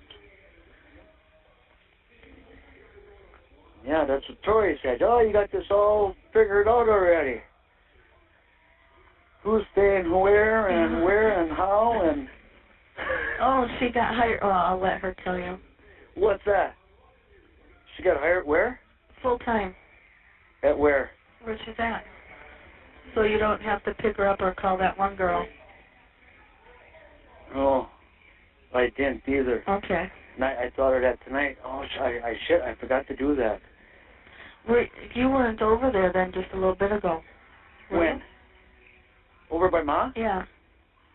I stopped in there for about maybe 5 minutes. Like around 8 o'clock? No. Oh. My clock said 8:22. Oh. Well, I don't know if she heard all of it, but I called there and where it says to say her name, I just told her to tell him to call at 8 tomorrow night. But tell her tomorrow and tell her Tori told you, so she doesn't think we're talking. I don't know why it matters. He's talking to her. I think she knows. Who, your mom? Yeah. I don't know. It don't make a difference. Any word about if he's getting out? Because I was worried. I thought fuck, he got out. And I can't call his mom's because she told me not to call until the cards come. Yeah. No. Not yet. I really hope it's not too much at all. It's probably going to be after. Because it's got to go through the judge yet, and I'm not sure if we got all the papers yet. Hey, years ago when he was married, yeah, before he went to prison and all that shit happened, did he sexually assault some girl at their house? Not to my knowledge. Because Tammy Weber told me something a long time ago about him not raping her or molesting her, but doing something to somebody that lived with him and his wife, Lori. And I questioned him about it, and he said no, he never touched her. When the officers were here Monday, they told me that she signed a statement or something, I don't remember, that he sexually assaulted her. news to me. Oh, maybe that's a lie. I don't know. They'll pull anything, just, Yeah, but it's funny, they would tell me, and it's almost the same as Tammy Weber told me, you know? Yeah, but they told me some stories too, but they're not true. Yeah. Well, just like they were telling me. Like his fingerprints were on the key, and it was just blood. Yeah. They were telling me too that he beat the shit out of me in our RV, and kicked me. I said he never beat the shit out of me in the RV or kicked me. So I don't know who's telling them that. Mm-hmm. Yeah, how long have we been on? I don't know. Bitching. She wants to talk. Now, let me take a look. He's looking, see if our half time's up. 10:42. Yeah, our time's up. Here, come talk. All right, are you working Saturday? No. All right, bye. Come see me. Hey, what's up? Yeah? I don't need that ride Thursday anymore. She was telling me that. You told him I got my job full time on, you fucker? You were... She's a fucker? Oh, don't even. Go away now. You've been here 4 fucking hours. Go away, go. What do you mean? I started to say you got hot. She's a fucker? You fucker. It depends on who's on top. No, I can't tell nothing. She kind of tell everything, and that's why they wanted to talk first. Because I wanted to tell you. I got a phone call coming in, but I'll leave it. Oh, it's probably Shannon. She might be calling you. She's another block, though. Yeah, I can stay in that block. Yeah. But that's what they're going to keep her anyway, because she's not right. They lock her in the room. But, yeah, I got hired full-time today. Oh. Oh, and thank you for the hat. It's awesome. It is so warm and squishy and soft. I love it. It's great. I mean, wow. I wasn't expecting one like that. Well, I didn't know what kind you wanted the Cadillac, or needed, so I bought 3 of them. That's like the Cadillac. Oh, of course it's like the Cadillac. Yeah, you spoiled me. Yeah, and my friend is going to bring me some clothes tomorrow and some another jacket, so I can give her jacket back, and I can have some clothes and stuff, so I can give my friend her pants back too. Now I'm in somebody else's jeans. Ask him. Is the other mobile home unlocked? No. No. Do you have the key? Huh? Yeah. Yeah. I'll call you back as soon as I'm off my other phone. There's the box. Okay. I believe I put in the living room. There's a box she believes she put in the living room. Can't you just write him a letter with this blue? Yeah. Otherwise, I'll talk to her on Saturday also. Yeah, he's going to come on Saturday. I might have a visitor, too. My mom's boyfriend might come and see me. Because she left for Florida, and that's where all my stuff is. Oh, hey, I need to ask you a huge fucking favor. My mom's gone. She's not coming back. She said, fuck that. She left Scott. And my dog is there. And her name is Precious for a reason. Because she's very precious. Jodi said she would watch her for me. She's kennel trained and everything. And I have a kennel for her. She could be outside like all day, and then just at night you put her in the kennel and let her, lock her down at night in the house. Because she's not an outside dog. She's always been an inside dog, but she's kennel trained. What kind? She's a little black female. She's fixed. A little black female. Yeah, she's a Kentucky mutt. A Kentucky mutt. Yeah. What? I got her when she was a baby. I bottle fed her. I've had her since she was a baby puppy. And I'm afraid that because Scott's going to have to probably move, he's not going to be able to keep 3 dogs. And he's not going to put his dog to sleep. No, we could talk on Saturday. Yeah, because he'll be here too. That's You what I have mean. 1 minute left. Okay, well, you going to come Saturday then? For sure. Okay, that's cool, great. If not, I'll write you a letter and I'll explain it, okay? Well. Because I don't have nowhere to put my shit either unless my friend Tina can take it, but somebody's going to have to go get it for me. Yeah. Yeah, so we'll see once, okay? Yeah. All right, I appreciate it. That'd be great, though, because I really want my dog. That'd fuck me up if I lost her now. How big is it? She's about maybe 40 pounds. 35. You have 30 seconds left. Oh. Yeah, no, we'll talk more on Saturday. Okay. She might probably even be smaller. I ain't seen her for a while. She's like below my knee. Then I'll tell Ma that 8 o'clock for Jodi. Okay. You'll tell Ma 8 o'clock for Jodi. All right, well, have a good one. So. Get some rest. Aren't you proud I got my job full time? Yay. Yeah. Give me a card. Get you a card. Yeah, send me a card congratulating me on my job and my testing. Just. Thank you for using Evercom. I swear she's on something. She is so wound up. Jesus Christ. Okay. Let's see here. I think that. Let me pull this up here.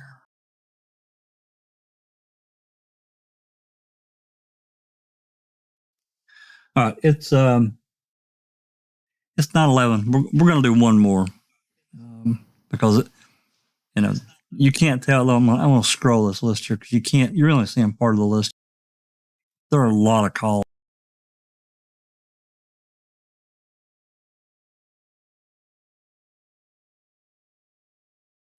Did you see that?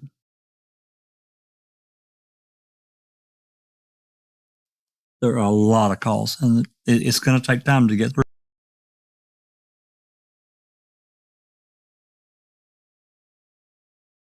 I'm going to play one more, and I think what we'll do, if everybody's has interest, I think that we'll come back on tomorrow night.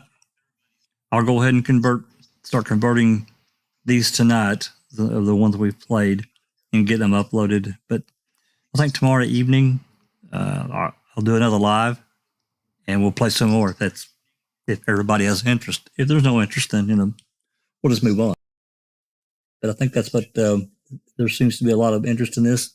Certainly, I'm interested for several reasons. But all right, let me get this one loaded, linked up. This one is on the following day, on the 23rd, no more on the 22nd. Looks like she made 1, 2, 3, 4, 5, 6. She made 6 calls on the 23rd. This first one's just after noon. All right, let me get it loaded.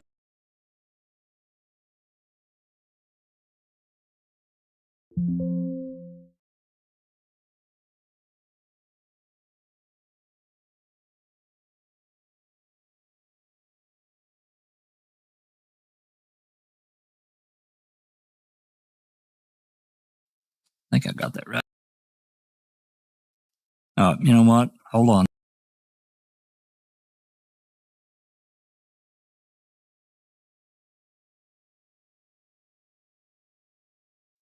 I got to do that again. I apologize.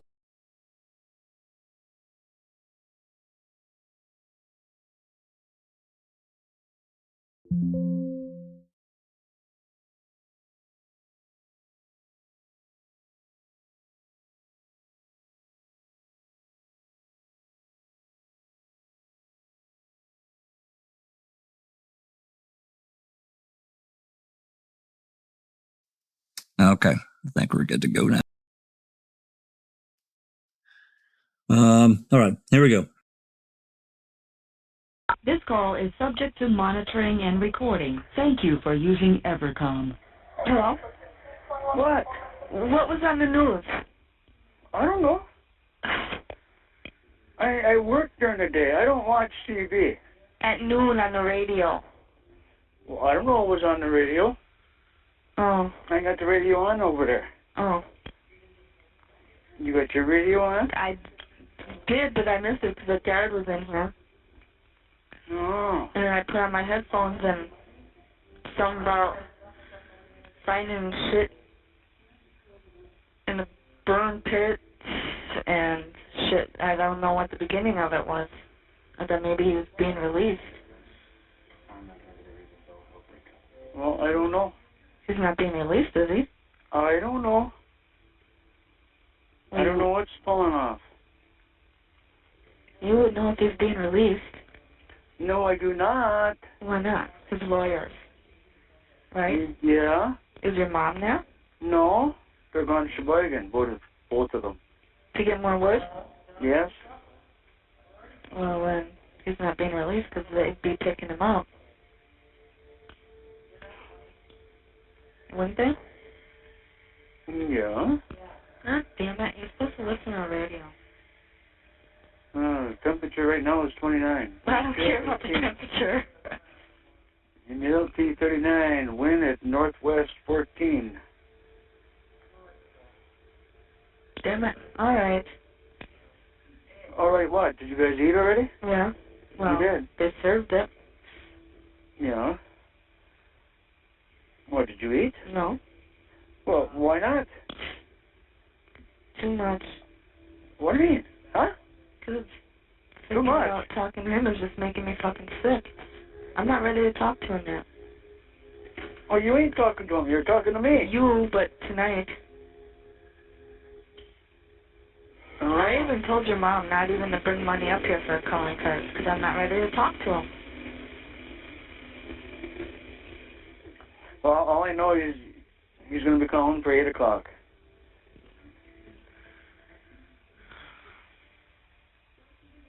Oh, it's she's even up here at 8 o'clock. Huh? It's she's even up here at 8 o'clock. Who? The girl that ordered them. Because we don't get them until 7 o'clock. And she doesn't get back till 7:30. If there's no female up here, who knows how long it'll be before she's up here. Well, then I don't know.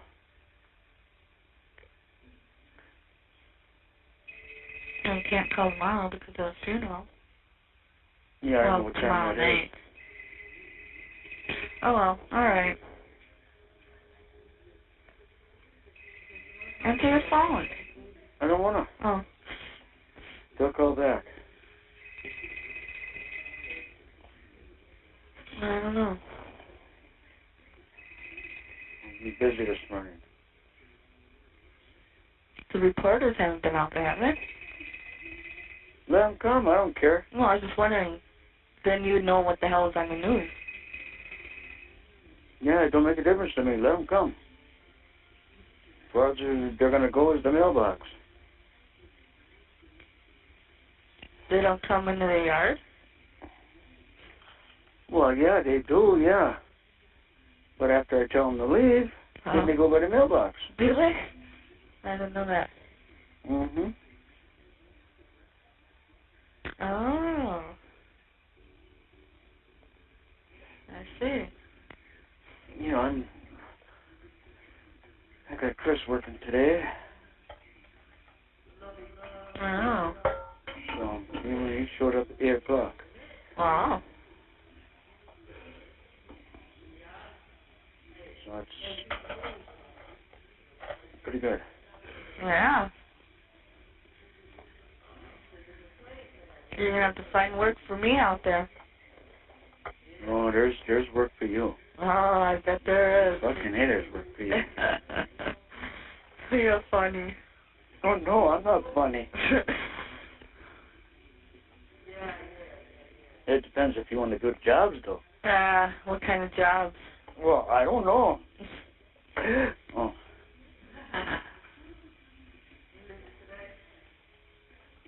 Well, sweeping floors for one thing. Okay. I can do that. Push the broom. I'm good at that. Pushing the broom? Yeah.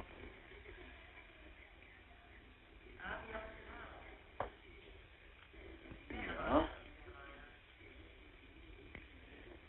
God, I won't get out of here.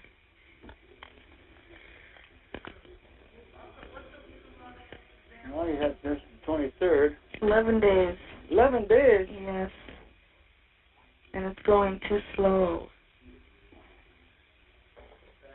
No. Well. Going pretty fast to me. I bet. Yeah. Yesterday I couldn't wait till it be 5 o'clock. Well.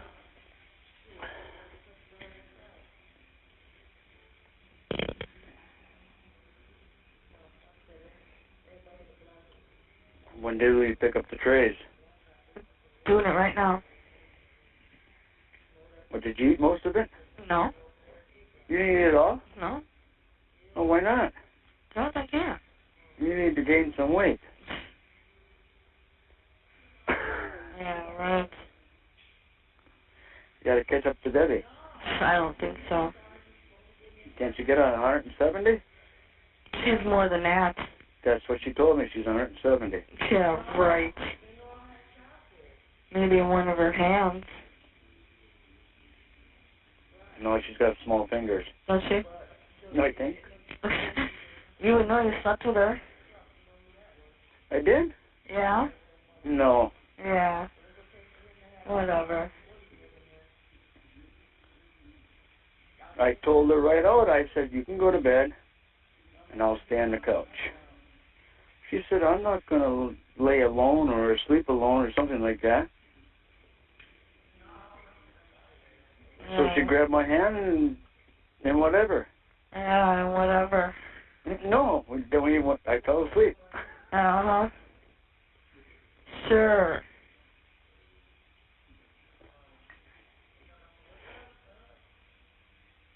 Yeah? Oh, well, Stephen wants her, you can have her. I know, I don't want her. I mean,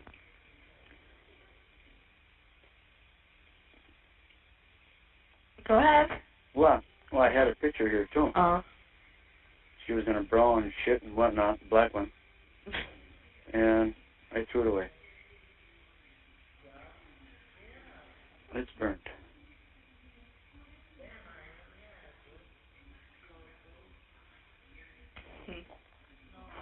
Are you going to be there when I call her at 8 or no? I don't know. I got to take Chris home tonight. Is it hard to hold the phones together? To a certain extent, yes.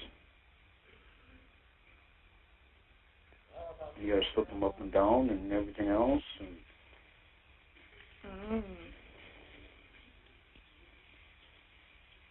I don't want no hollering. Huh? I said I don't want no hollering. Oh, I ain't going to. I ain't planning on it. I don't plan on being on the phone long enough. Day by day. Long enough just to tell them I know what the fuck's going on.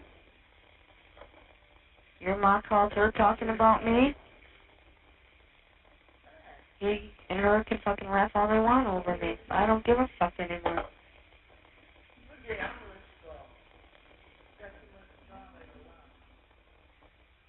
I don't know. That's what I'm planning, but I don't know. I have everything written down what I want to say. Did you hear me the second time when it kicked in? What? When I said I'd go home? No. No? No. Oh. Because I heard you the second time. For what? What was I saying? You said it was me. Oh, then. Yeah. No, because the first time I called, it rang twice, and I waited and waited and waited. Then I called your ma's and said what I said. And I waited, and I called again, and it rang twice. I was like, what the fuck? Because every time I called down at our trailer, Rolly's, it would only ring once or twice, and it like half rings and stop ringing. Quit using that phone. I'm not using the phone. Oh, what are you on your shoe? Oh, use the other phone? Yeah. No, that one sucks. The cord's not long enough either. Excuse me. So was Jodi. Who? I'm talking to Chris. He just come home. Oh. Hi, Christopher. Huh? Hi, Christopher. Does he know what's going on with Shannon? Hang on. Oh. Hey, what's up? Not much. What are you doing? Waiting to get the fuck out of here. Yeah. Don't you like it in there? Hell no. The first day was all right, but 7 months later, no. Yeah, they almost had me yesterday. Really? Yeah. Shannon's up here. Oh. Was she in your block? No. Oh. She was in lockdown. Oh. What did they almost have you for? Disorderly. Again? Yeah, this time they found out she was nuts, so. Really? Yeah, because I had witnesses this time. Oh, that's cool. How's the baby? Good. Yeah. What's its name? Amalia. Amalia? Yeah. I always ask your dad, I don't know, something weird. Yeah. Some kind of grandparent you are. They had me by South 19th Street, and then I finally called them up and told them where I was after they talked to everybody else, and they picked me up at Shooty Park. Really? Yeah, I took the river. Damn. They weren't getting me. Shit. Unreal. Yeah, fun. So where is she? Where is she? Home. Oh. I didn't even go back there yet. No? Are you going to after work? Yeah, I got a lot of work to do. They're actually in the process of moving. Oh, really? Yeah. Where to? Just up the street. Oh. Over to North 11th, the other side of town. Ah. That's cool. Yeah. You need to get rid of the psycho girl. Yeah, I think it might be done. Well, it should be. Yeah. I got probably 4 or 5 of them already on me. Alright, he's off the phone. Here you go. Okay. Hell yeah. Amalia. Oh, yeah, as long as you got that right. It's his baby's name. Well, as long as you got that right. I can see why you can't say it, though, or forget it. Yeah, I know. I told him, you said it's a weird name. It. That is a weird one. And he was telling me that he was almost here again last night. Mm-hmm. I didn't get much sleep. I bet. They were looking for my car left and right. Really? Yeah. I don't know. They said, well, his father's probably already down there looking for him already. He's driving a 2004, 2005 dark blue Chevy Impala. Then the next officer, he was just coming on duty or something. You have 1 minute left. And he was coming back. What kind of vehicle was it? Oh, shit. You guys heard anything about the Grand Am yet? Nope, haven't heard nothing. What about your mom's golf cart? That either. Oh, that's fucked up. I'll be getting my paperwork back pretty soon. They said by Friday. Huh. Well, it shouldn't take that long. You have 30 seconds left. So. Oh, well. All right. Should I have Tori call you tonight? I don't know. These are $5 bucks a call. I know. It adds up. I know. Well, you're going to be here Saturday, right? Yeah. All right. So, well, nothing else. We'll talk to you later on then. All right. Okay. Bye. Yep, bye. Thank you for using Evercom.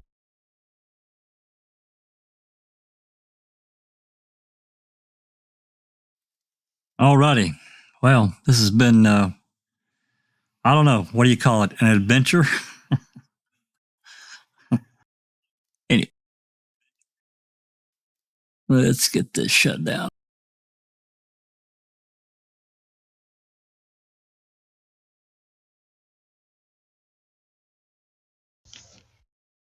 It really heats up when Brendan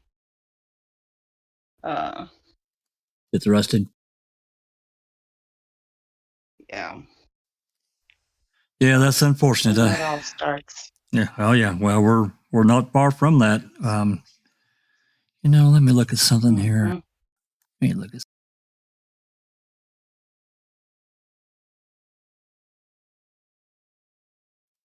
On the 27th, there's one, 2, 3, 4, 5, 6, 7. There's 8 calls on the 27th. I haven't got down this far, so this is new to me. There's a lot more. As you can tell, Barb, there's a lot more calls with her mom.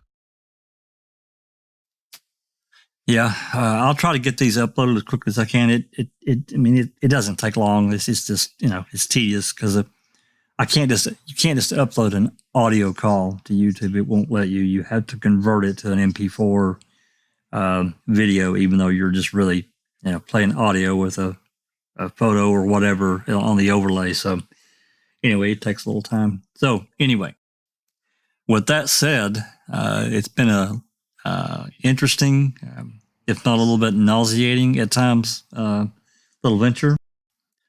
If everybody's okay with me doing another live tomorrow and going through more of these calls, I'm all for it. Yes, no, don't care. Heck yeah. I think, yeah, Becca's being tortured right now because she can't hear the rest of them. Yeah, I'll talk to you here briefly, Becca. Yeah, answering the live chat if you guys are interested, and I'll just go ahead and get it scheduled here in a few minutes, and we'll just. I know tomorrow's Monday, so we'll start at 6 instead of at. We'll start at 5 Central instead of 4:45, because give a little more time for people, especially moving. I'm East Coast, so that's around dinner time for me. So, but for people on the West Coast, like our West Coast homies. Lady Neverly and of course Becca's out there. Rhonda's in Utah, so they're a few hours away, getting into kind of their work day. So, any comments, questions, Doc? Anyone before we jump out of here? And everybody in chat says yes for tomorrow. I kind of thought they might. Okay. Well, if there's nothing else, it's certainly been an interesting little drive down this road here. I think personally that there's a lot more that I haven't been able to get yet. I'm trying, and I'm going to continue to try until I just completely smash my brain into the brick wall. I want that interview that Deb Strauss did early in November. It seems to me that now that Wiegert is gone, we may have a little more luck. I agree with you. The only real issue is because of the legal shit going on right now with Judge Angie's got this motion, but really it doesn't really change anything. I don't think there's anything here that's going to change a damn thing. But it's more of the backstory of what happened, and I'm really interested in that. I know many are. So, Doc, any final thoughts? Final word? I really just wanted to say, it was a hard listen. I must admit, it was very hard listening to these calls. I mean, people are human. We get to hear a lot of the stuff that occurred in the background, but I just can't help thinking myself that this was a massive setup by law enforcement. They deliberately put this chaos situation in place, and I really want to say that Jodi and Chuck should have known better, right? They knew the phone calls were being recorded. They should have shown a little bit more restraint and decency. When one considers that Teresa Halbach, this really is about Teresa Halbach. It's not about their issues and problems in life. This was a murder investigation, and, Stephen was in prison, and unfortunately, Brendan was soon to be. There really is a lack of focus on what's important here. There was a lot of chit-chat about extraneous things. To me, I was a little bit disappointed in that, but hey, people are people. Let's see how this continues on tomorrow. Yeah, I couldn't agree with you more, Doc. It was sow the seeds of mistrust, doubt, interject. Again, I think we're all in agreement at this point now that Debbie was definitely a plant. I can't prove that. It's speculatory. And I don't mean to hang that innuendo out there without having direct proof, but I look at end result. What chaos did that cause? And we've heard a lot of it tonight or this morning, wherever you may be. All right, let's scoot on out of here. I want to thank everyone for coming and listening. Thank you for the support, the folks that joined up. We appreciate it. All the money is used wisely. If you want something cool, head over to the merch store and found something. The profits from that, we don't get any of that. That all goes to some cause that we think is, and well, not just us, but we feel is important to help out. So if you like what we're doing, give us a thumbs up, hit that subscribe button, and let us know. And I will have to say, this has been a Foul Play production.